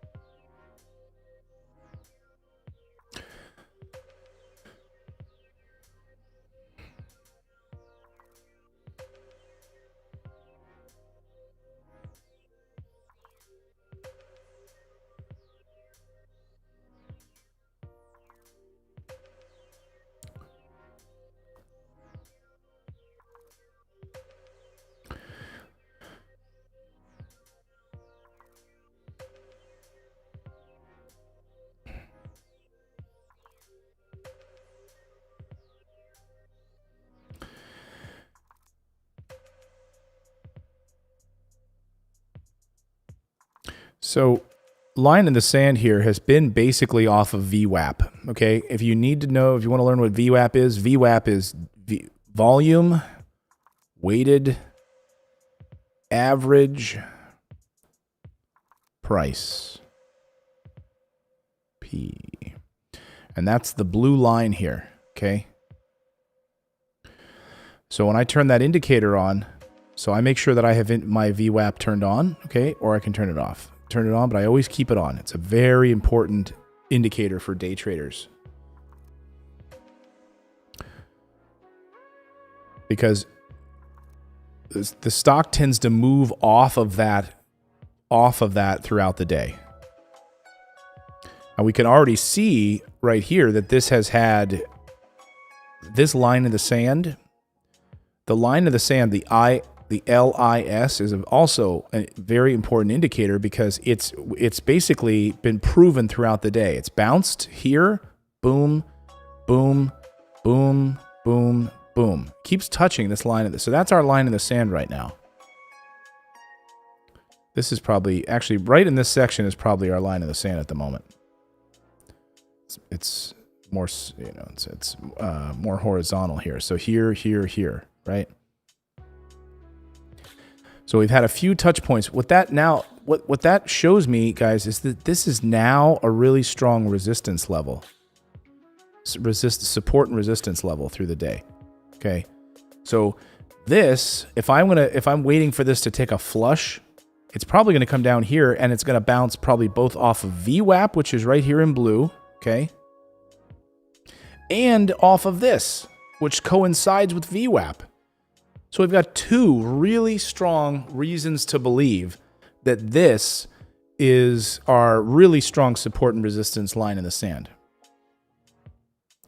So if I'm looking to make a play, and look, the volume is too low at the moment. Well, no, it's pretty good actually, 67. Okay, it was down a little bit there, but it's down here. If it comes down here, this to me is a really good long position to jump into. Because we have VWAP and we have line in the sand. So if the volume is there, then this would be an opportunity to jump in because it'll probably bounce off of this as a bounce. So if the volume holds up, this is a position I would take. 6,752, 667, 7,242. So again, VWAP is right here. Line in the sand is here. If this bounces here, this is to me a good entry point because it's probably most likely, when you study these charts, this is very often where it bounces off of. And that's when you can get a good bounce.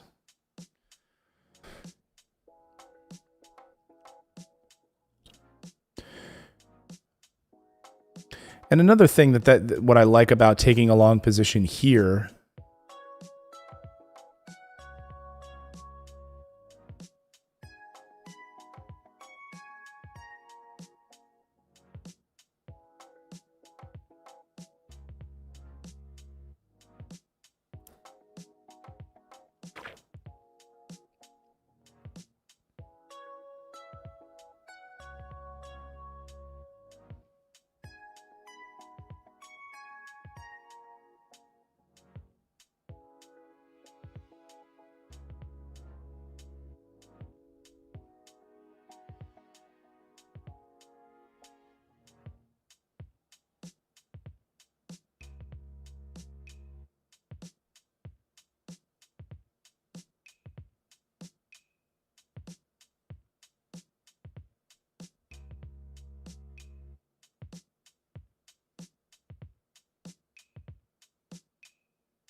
Darius, I keep hearing about earnings season. As a new trader, does this have any impact on the markets to be aware of? Yeah, absolutely. So as an investor, a long-term investor, earnings obviously are going to tell you the value of, how that plays out in your 401k and all of that for the future of a company, right? That's on the investing side. On a day trader, literally from market open at 9:30 a.m., 4 p.m. close, in that window of time when you're trading, if we get a catalyst, which is any big piece of news that moves a stock, okay, a catalyst. When you hear the term catalyst, hey, are there any upcoming catalysts for your company? It's a question I'll ask CEOs when I interview them here on my channel. Like I've got an interview this afternoon with a gold producer because I'm curious about what catalysts are coming for their company. What are they looking at in the gold price market right now? I'm really bullish on gold and gold producers. And so I'll ask, what sort of catalyst? For them, it could be that they're literally 2 months away from actually flipping the switch on a particular mine, they could be flipping a mine on or production on a particular gold mine. That's huge news. That's a catalyst moment because what if they actually strike gold? That's huge for the company, right? Let me go back to this chart because SGOC is moving here. Okay, SGOC. Ooh, here we go. Here's that dump. Here's that dump.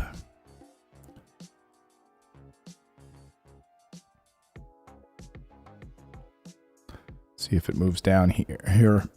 VWAP is a really good indicator, but of course, remember, algorithms love it too. So institutionals love it, and so they're aware of it. So you can't fully rely on VWAP, guys. But, that's why I want to look at line in the sand, previous support and resistance. How far away are we from high of day, which is here, right? And, okay, if I take a long position here, how much further do I have to fall? Down here, that was probably, the low of day. Okay, that's from 19. That's not terrible. It's not ideal, but it's better than. Let's see if we get a 25 pop here. I'm waiting to see what this thing does. This could be a short position play, definitely, if it hits 25.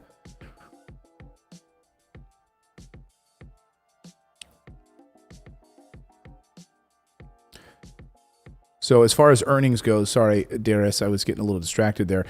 When you've got a company that presents earnings throughout this trading day. So let's say we happen to be looking at Tesla and Tesla announces earnings during the day and it comes in really good numbers on Tesla for their earnings. Well, that's a catalyst during the trading day. So if you're sitting here day trading Tesla, you could see their stock take off like 10, 20 points. So earnings, for me, that's really all I care about with earnings is what it's going to be a catalyst for the trading day and whether it's going to move the stock up and down. Now, it could go the opposite way. Let's say they put in lower than expected earnings and you're in the middle of a trade, you're watching Virgin Galactic, right? And they release earnings. They release earnings that day, you could say, and suddenly it's like, whoa, crappy earnings, stock plummets. Well, that might be an opportunity for you to jump in on a if it bounces, take a bounce position off of on a long, wash out long. So yeah, in that way, to me, those are catalyst moments. That's all I care about. But if you're long into a stock, like you're holding it for years or months, earnings can be really important for you for your 401k and that sort of thing as well. But again, I don't hold many stocks long at all. I have Apple, I've got Ford. I've got some Tesla, but I don't have a lot of long positions in a lot of stocks.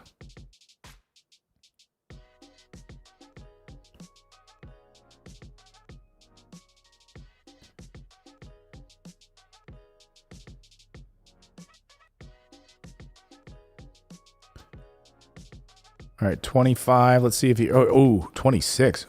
Ooh. That's high of day now. 26 just hit high of day. Okay, on SGOC. This might be a short, if anything, right now. It's skipping up. So now it's broken free, but it hasn't cleared. This could be just a stop hunt.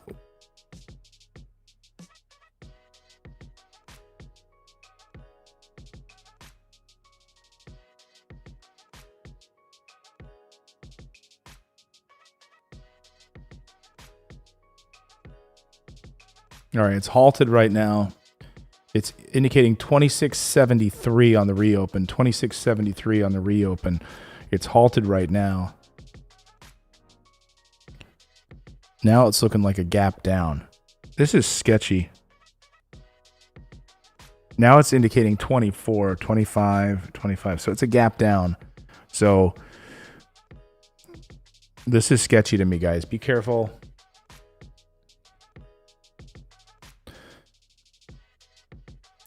This is probably a big fat stop hunt right now.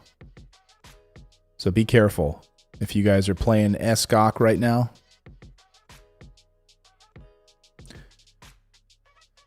Wolf Clan says, I'm betting on SGOC today, man. All right. Let's see. What are you going to do here, man? What are you going to do? Maddie Bluebird, good to see you. Thank you so much. I don't, Tyler. I don't. Sometimes I do, but I mostly don't.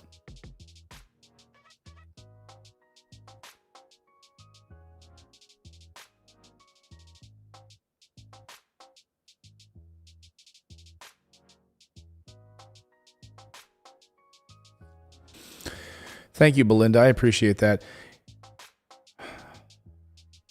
You know, people ask me like, "Oh, do you just cover the stimulus?" Like, no, I don't just cover. I spent 20 years as a news anchor, and I'm an entrepreneur and investor, so I cover business news that I think is important for you every day. And some days there's actually stimulus news. So like today, they're back in business and actually negotiating the stimulus. Huge news on that today. I mean, in Washington, that's the number one thing they're focused on today. That's news. And I'm going to bring you all of the different variations of that. So if you're new to the show, I started the show today with that. You have to go back and watch the beginning of the show in our news block. But I see these other like channels, like these like stimulus channels that do stimulus every day. Like, and they title their thumbnails like $2,000 stimulus stuff just passed. Good news. It's like, no, it's not. There is no news. What are you doing? Every day they do the same exact video.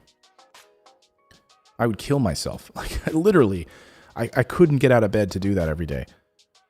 Like I actually want to cover news that's actually happening and helping people make money.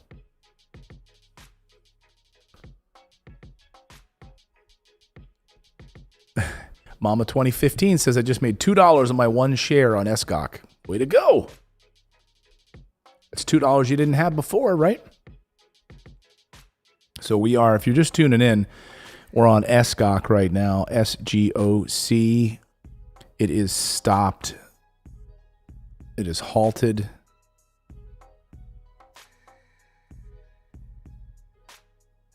SGOC is halted at the moment.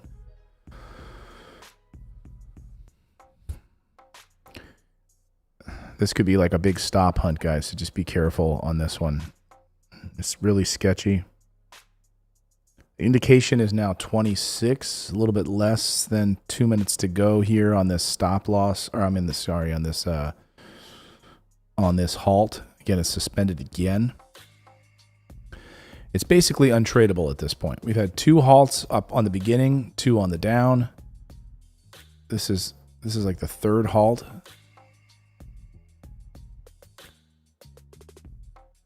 So guys, I want to know that this is going to move 10%, okay? 10% above the high of day. 10% above the high of day. 10% above the high of day is when I would consider a long position on this, okay?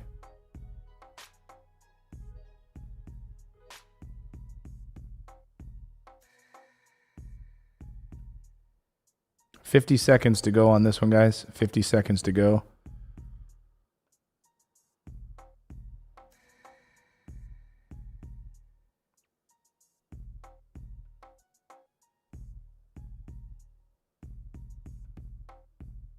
Hey, Semper Fi became a new member. Brenton became a new member. So thank you so much for supporting our show.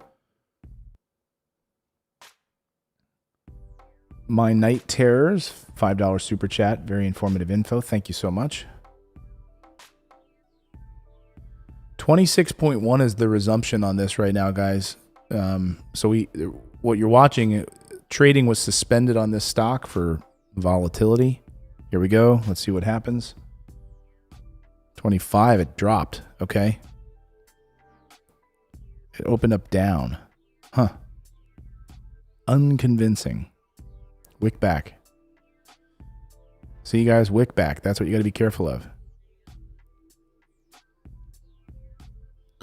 So, again, I was hoping for 10% clean breakout over the high of day. That's the rule. So, again, it wicked back. And you don't want to jump in my opinion, you don't want to jump into a long position here thinking it's going up and you just got wicked back, slammed down. So I want a nice clean 10% breakaway. Clean. Like if it hits, it says it hits. If it cleanly makes a move, I'll buy in on a long position. But it's kind of a mess right now. Like I want to see some violent skip up action here. 27s are in play. Okay. This is looking better now, guys.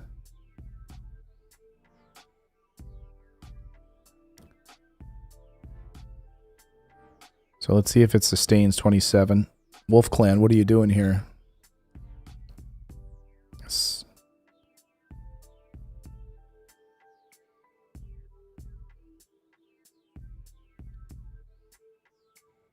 It's kind of holding here at 27, 27.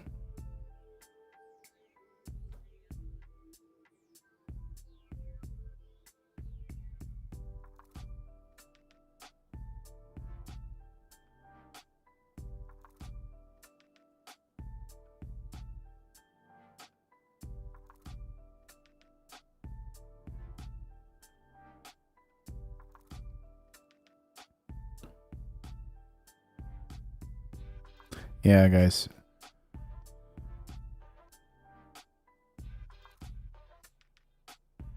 So let's just give it a chance. It's holding up, but I'm not too keen on it at the moment, guys. Oop.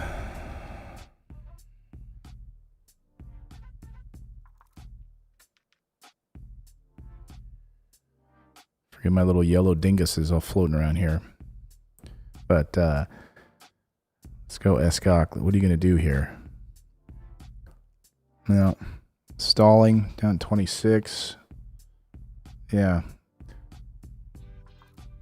23.76 is the downside halt. I have not bought in, Brandon. No.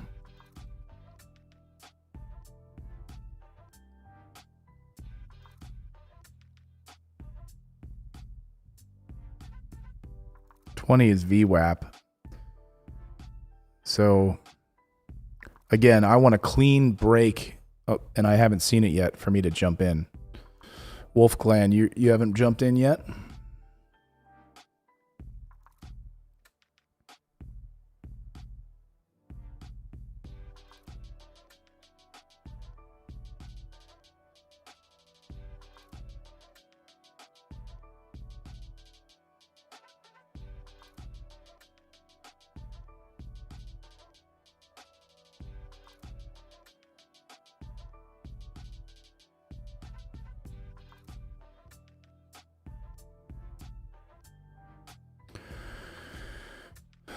We got to be patient on this one, guys. Okay, here we go. Here we go.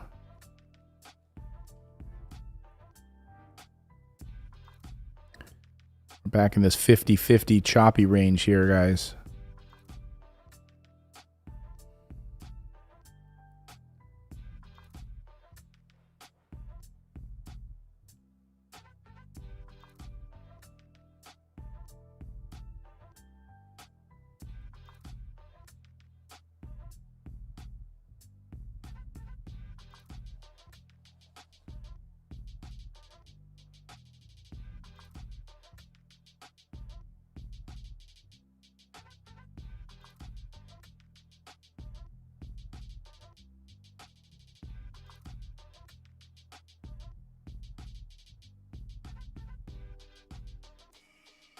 We got a chance here to play, guys, but high of day is at 28.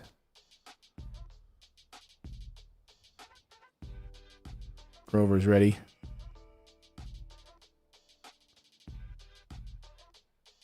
Ready for this play, buddy?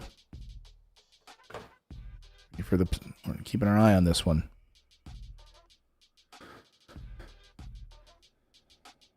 All right, 28 here. Let's go. All right, we need a clean break. Clean break, guys, before I'm jumping into this.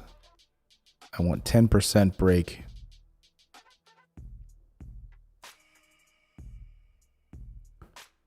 You know, keep bouncing off this line here. Keep hitting this. It's a weird, really odd action at the moment, guys. That's why I'm...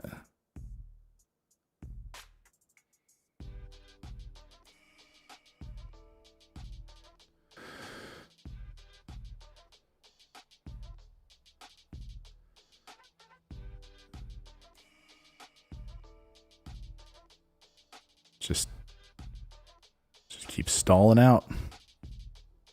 Right off this. The name of the game is patience here because, guys, so many times, 90% of the time, if you get stuck in this 50-50 guessing game here, you're basically gambling. You're basically gambling big time here, guys. You're going to get ripped on here. Down. You know, if you made profits today, this is where you get smoked and give up all your profits for the day, right here. Don't put yourself in this position right now. You're going to get screwed. I mean, what's happening right now is market manipulators, or that's exactly what the institutions, they're screwing with it right now. Okay?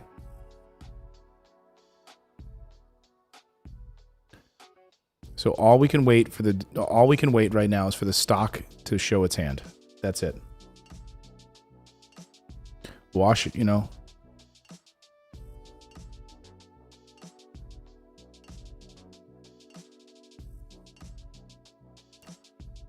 Like, if you made some money this morning. All right, here we go. Okay. This is looking good to the long side now. See, it's weird. It's like it's hitting 29. It's like it's hitting an instant stall. Oh, here we go. Now.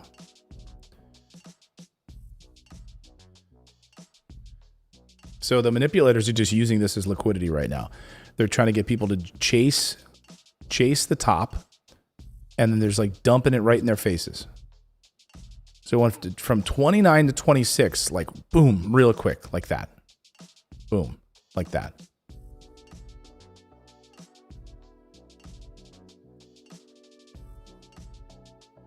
It hit 20. So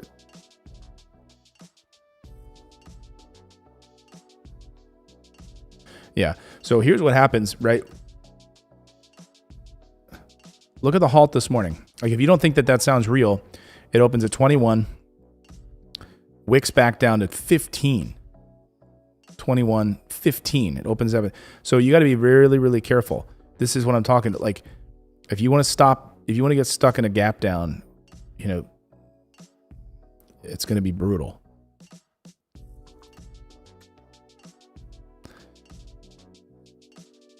So this is a classic be careful moment, guys. Be careful moment. Be careful moment.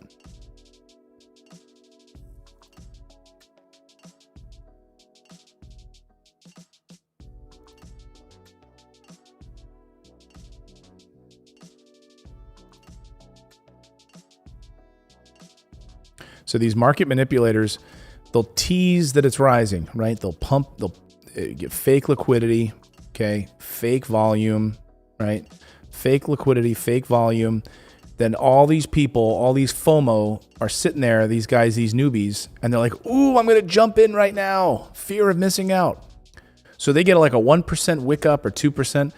Let me just show you an example here, guys. When you can't tell what's going on here. Okay, so it sits here and moves up about 2%, which is exactly what I avoid. See, this was like about 2%, 3% increase, okay? What that does is it invites newbies, rookies that don't know what they're doing to jump in, okay? So suddenly you see this, like we're here and all of a sudden it goes boom. You're like, oh my God, it's taken off, right? So you jump in, it's a 2%, then it wicks back real fast. They get dumped on, right? Because these people set stop losses, right? So they set a stop loss here, so they get they just literally get thousands of dollars just gone. That's what market manipulators do. If you gaps down 10 points, you got to just be careful. So you got to really be careful at this moment. So again, that's a 2%, and that's how they trap these people. That's why I want 10%. So I want it up here. This is where I want it to. I want to have a clean break at this level for me to know that I'm getting into this as a long position right here. Up here. Up here. I'm happy to give up these profits here to know that I'm in a good position long.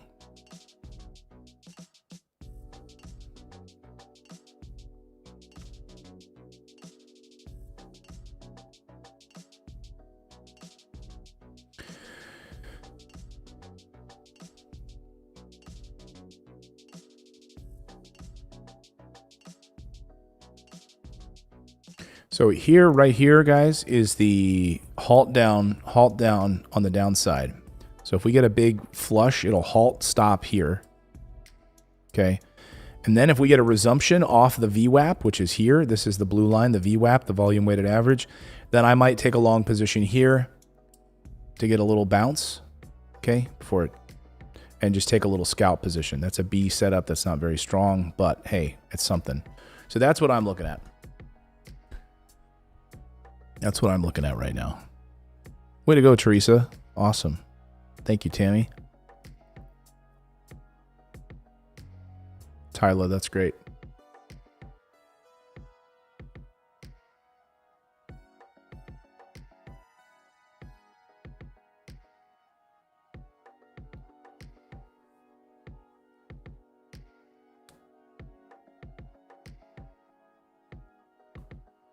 Stephen, that's the reason you like the 10% breakaway to help ensure the rise right. Exactly, Stephen. Because again, we just saw an example of why 2% is not enough, right? We just literally saw the example happen before our eyes. Let me clear this all crap out. It's exactly what happened, right? We see a 2% rise and we see a nasty wick back. Boom. So if anyone set like a stop loss right here when they got in, they get in on that 2%, and they suddenly get wicked back and bought out and sold out. Here we go. Could be see if it. Well, here we go. Down. Let's wait for this halt. 24.75.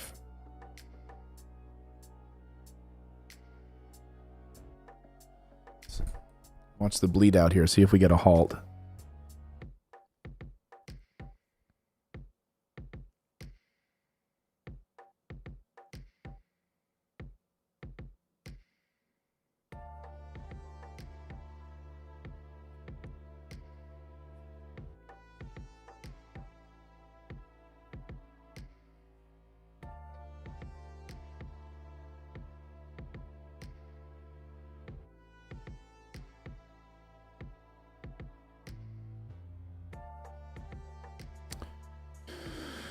All right, Escog, what are you doing here?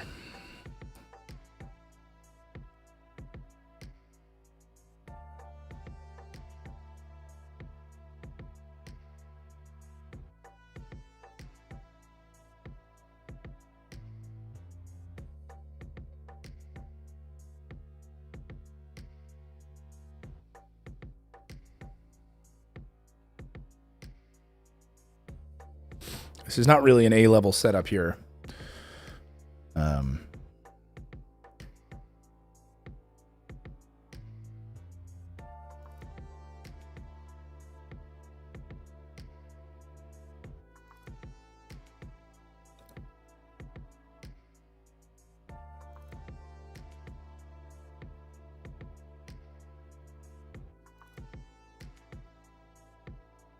Little bounce, nothing much here.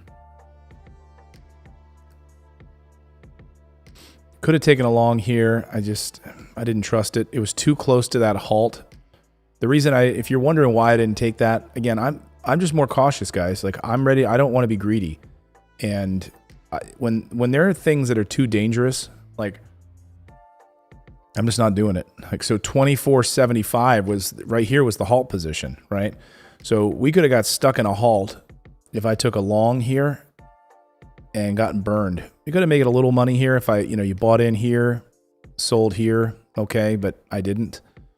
25 to 27.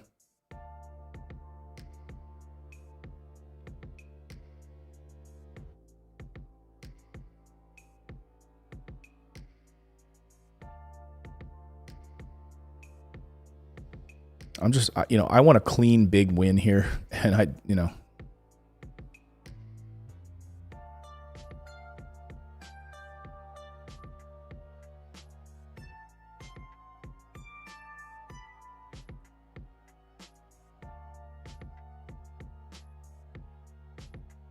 Thank you, Rita. Cool, Wolf. You made your goal for the day. Good job. Waiting for I want a nice, clean, big play here, and I just...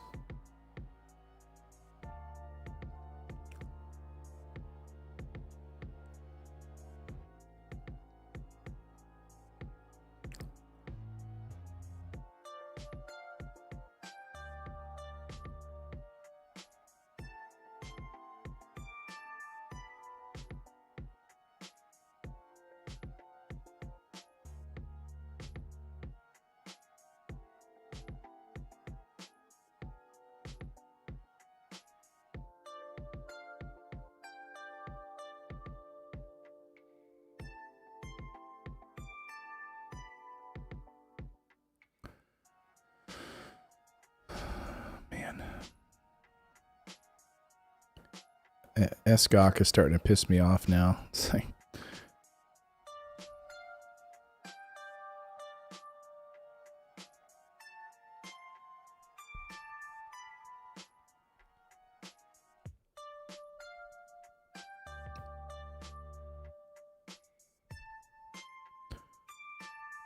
no, 27s are back on SGOC. Let's see. Like I said, you could have taken that play. But I'm still waiting for that parabolic move. That's what I really want. So we're hitting and waiting for this 28 wall. Let's see what happens if it breaks free clean of this 28 wall. Remember, I want a 10% clean breakout above this.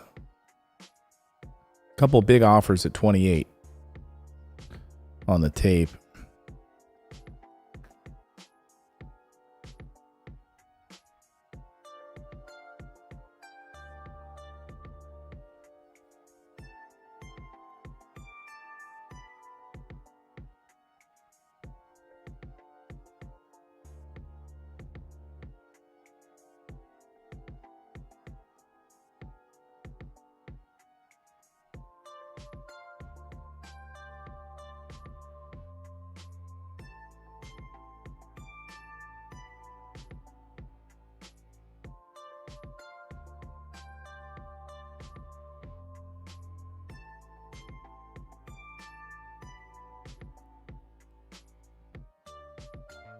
So guys, we're watching SGOC, see if it can clear this 28 wall.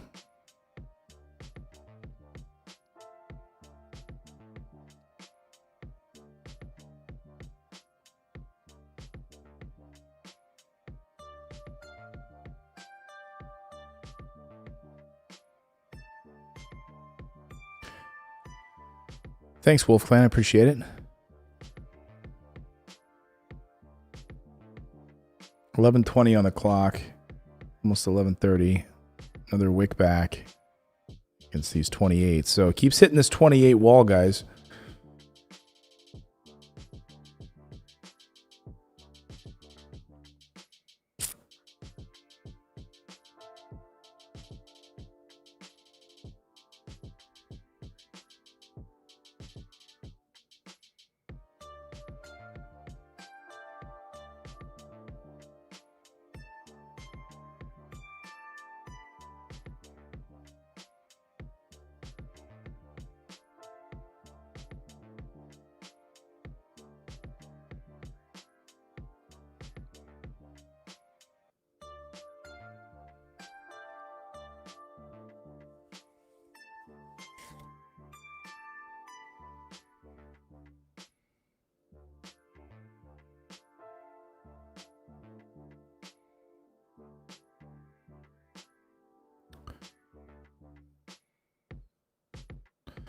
volume has diminished pretty strongly here since we got to that 29.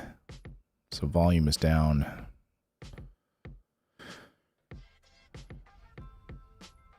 Still above my $200,000 range on which I would trade, but boy, has it dropped. Let's see what this candle does here.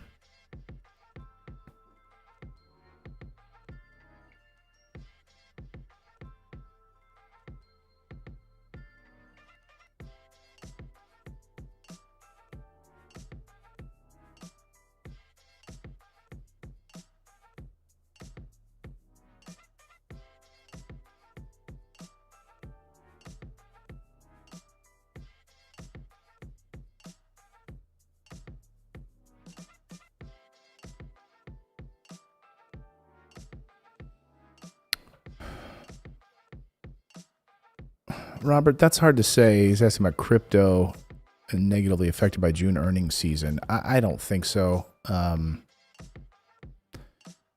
I don't think so.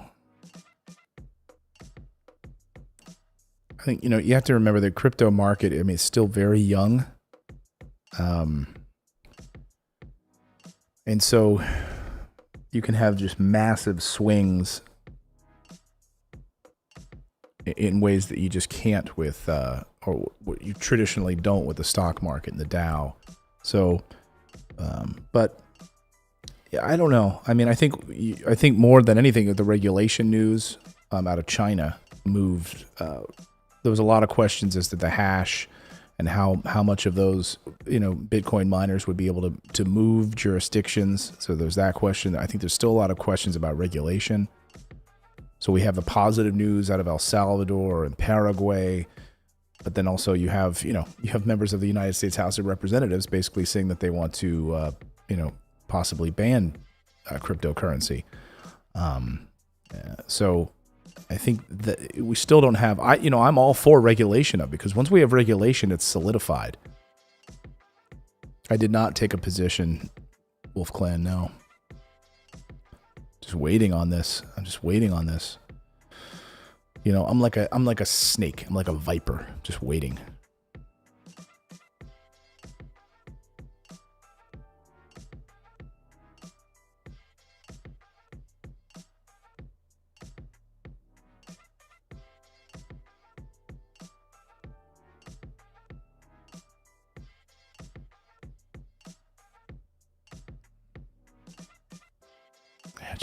It's quiet, man. It's in this choppy. See the volume now, 210. We're all waiting for SCOC to do something.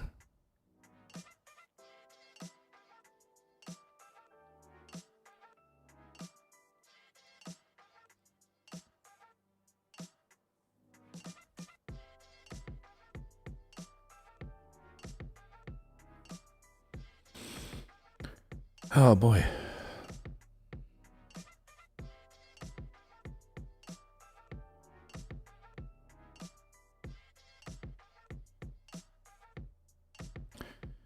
So, waiting on the volume here. I'm waiting on a possible two options here, but mostly I think, if anything, I'm going to see a flush play down, maybe a bounce off of VWAP if we're lucky. See if we get a halt flush. But it looks like we're running out of trade play here right now. Everything else has pretty much died off. Carve is totally dead. No volume there. I'm going to get chopped up there on that no volume play on Carve. Look at my Sea Serpent from earlier. That's where we are. Sea Serpent. New egg. No volume.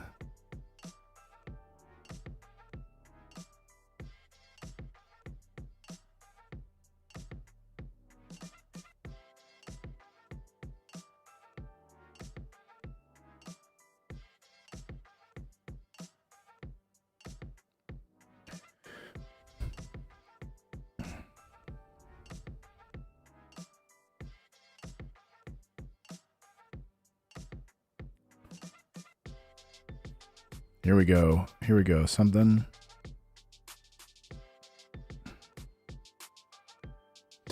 the good news is, like, on this channel, like, I'm able to spot these, you know, I'm able to spot these scams too. I'm able to see. So, you know, one thing when you're learning, you watching our channel here, you're going to see, like, I'm calling out this stuff at the top, and I'm saying, like, something's scammy here about this price action. You know, like, why is it just halting and stalling out when it should be wicking up? Why? It's because market manipulators are trying to stop hunt. You can see it happening.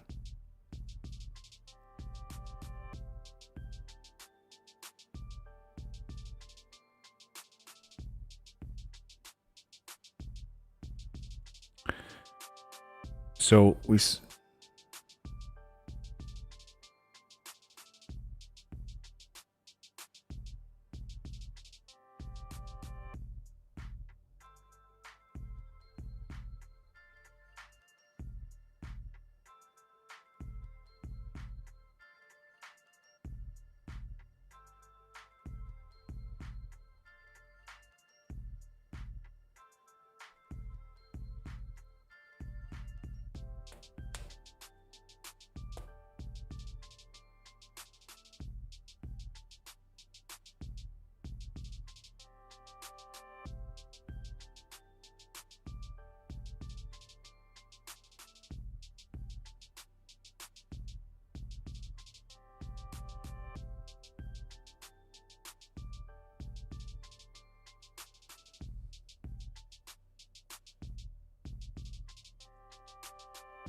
guys, we're just sitting in this grind right now.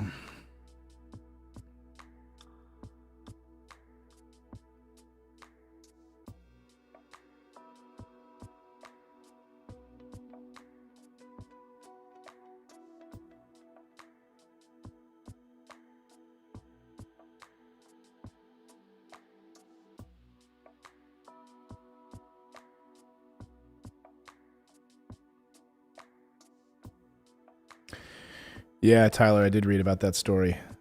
Guys that stole $2 billion in crypto from investors.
All right, guys. So I'm taking a long here on I just took some 23s on this.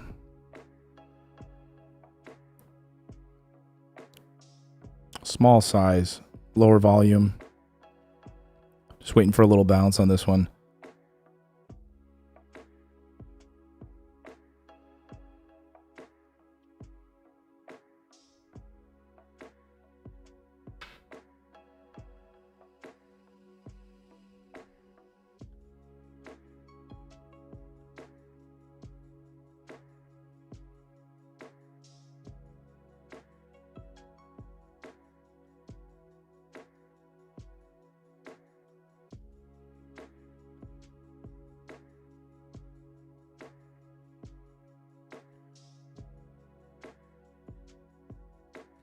Okay, guys, I just took a little long position there, a little scalp, nothing crazy.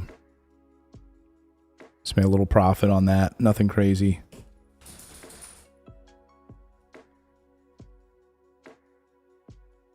$22 would have been the money spot, but let's see if we can get a little more pop here. Take another. Oh.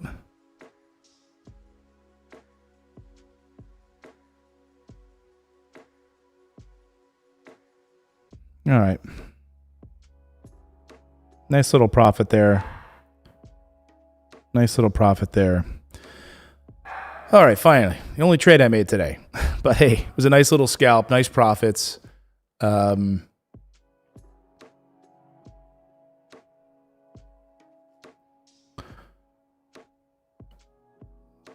So took that long at 23 and sold out. It would have been nice if we got down to 22. I was hoping we'd get down here to VWAP, but we didn't. But sold out at 25. So 23 to 25. So nice 3,000 shares on that.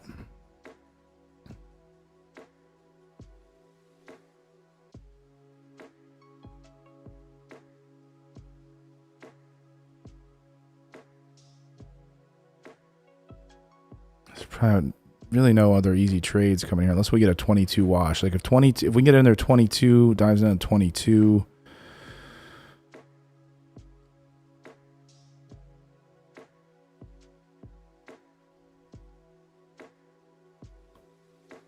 Let's see here.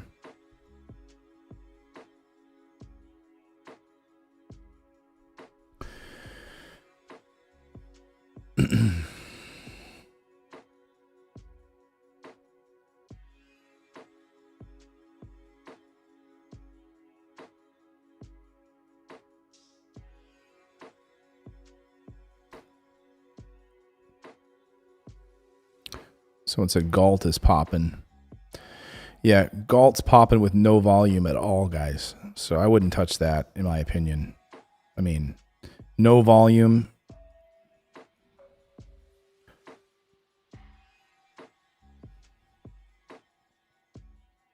No volume. I mean, look at the volume on Galt here. 1,000, 3,000 shares. As opposed to SGOC. 160,000. 530.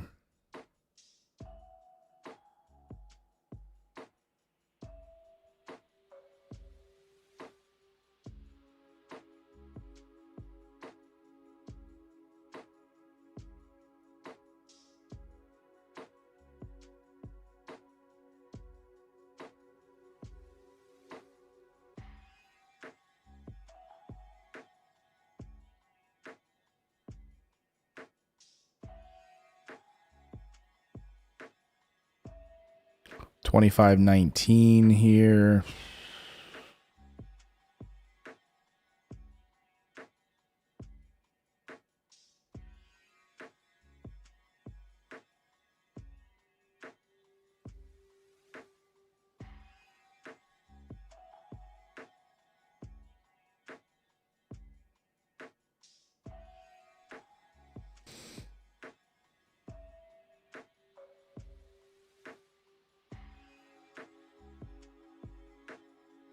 You know, you're asking about screeners too, guys. You know, like Webull has some nice pre-market screeners. You know, you can check out, like, if you're wondering where I'm looking at, you know, like pre-market gainers.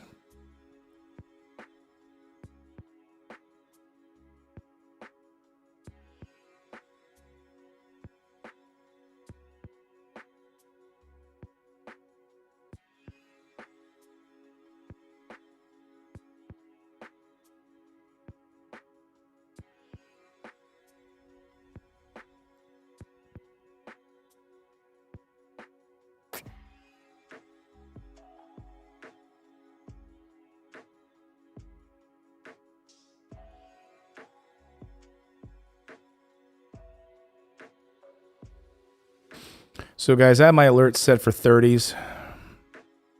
I'm gonna set my alert right now. If I set my alert for 30. We're just bleeding out now on this, guys. It's just diving down. So volume's dropping. Volume's getting weak. If I can get another, let's see if we can get a wash here before I call it quits.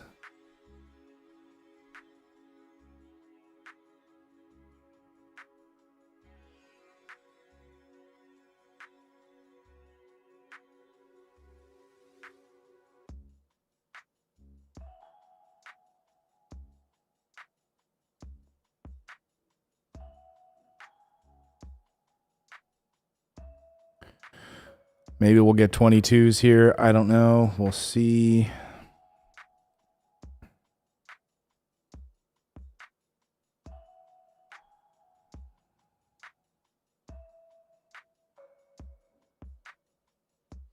Yeah, I did a small scalp.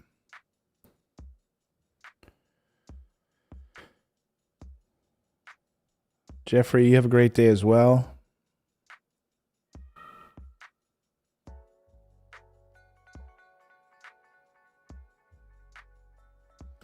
Just wondering for like one final bounce play, unless there's something here, but that's about all I got.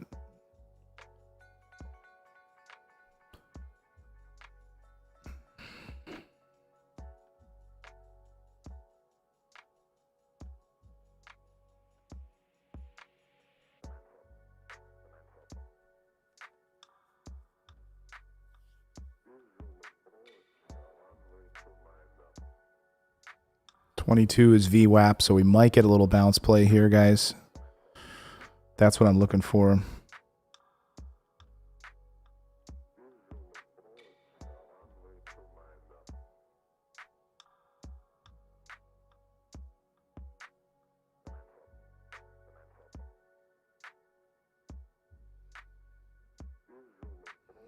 Volume has just dropped off a cliff, guys.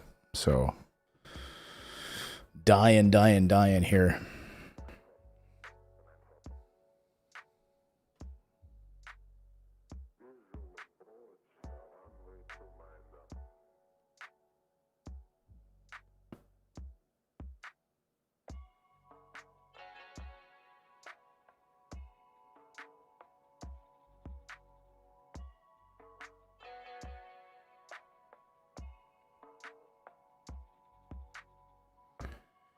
All right, here we go. Come on.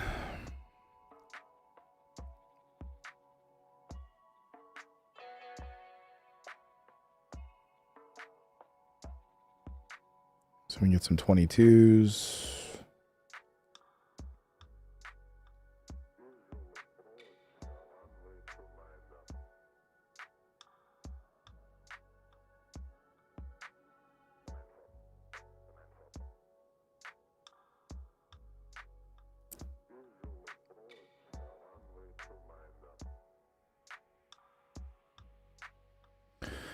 It hit a low of 23.13.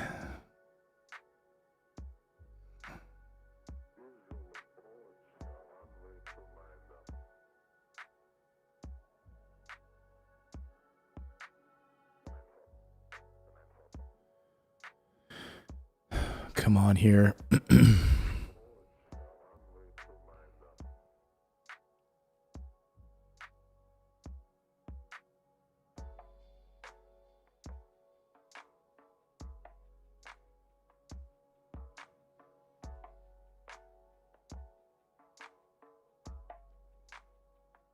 NVIDIA.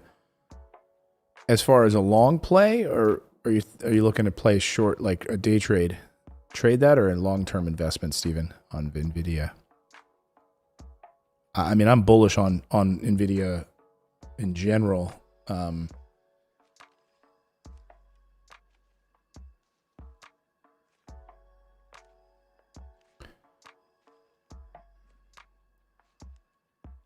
Crushing Intel right now.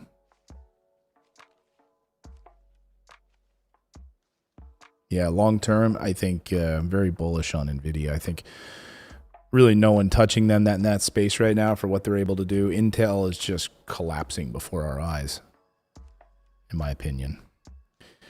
And I mean, Apple just crushed Intel with their M1 chips, and Intel is just so far behind. So this looks like all we're going to get, guys. Lower volume. Looks like I'm going to call it a morning, guys. I think I have some alerts set over 30. If we see some sort of big movement over 30, but, you know,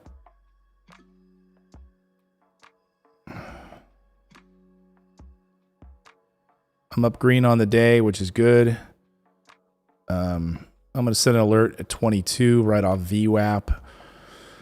So I'll see if something happens here worth jumping in on VWAP. Otherwise, volume's just too low. Actually, no, volume's picking up a little bit. I say that, but overall it's just like low volume all around. So I'm just,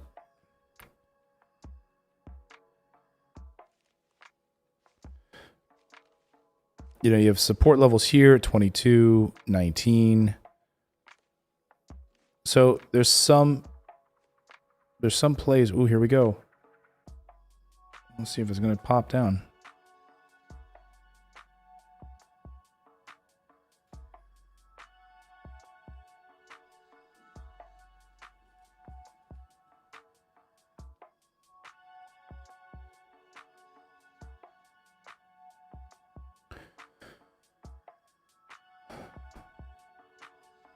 All right, guys. Yeah, this is just grinding.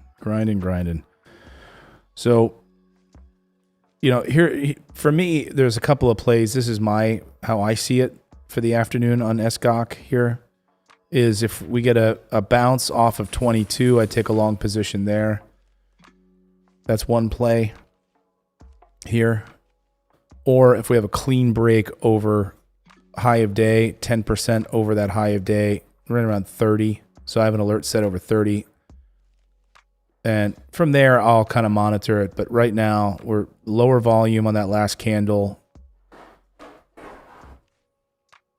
just kind of dropping here in general. So I don't want to get in this grind fest all afternoon, guys.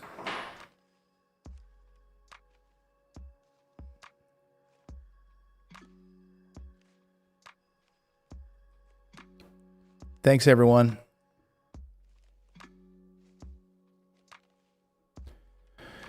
Thanks, guys. Thanks for subscribing. Thanks for the support.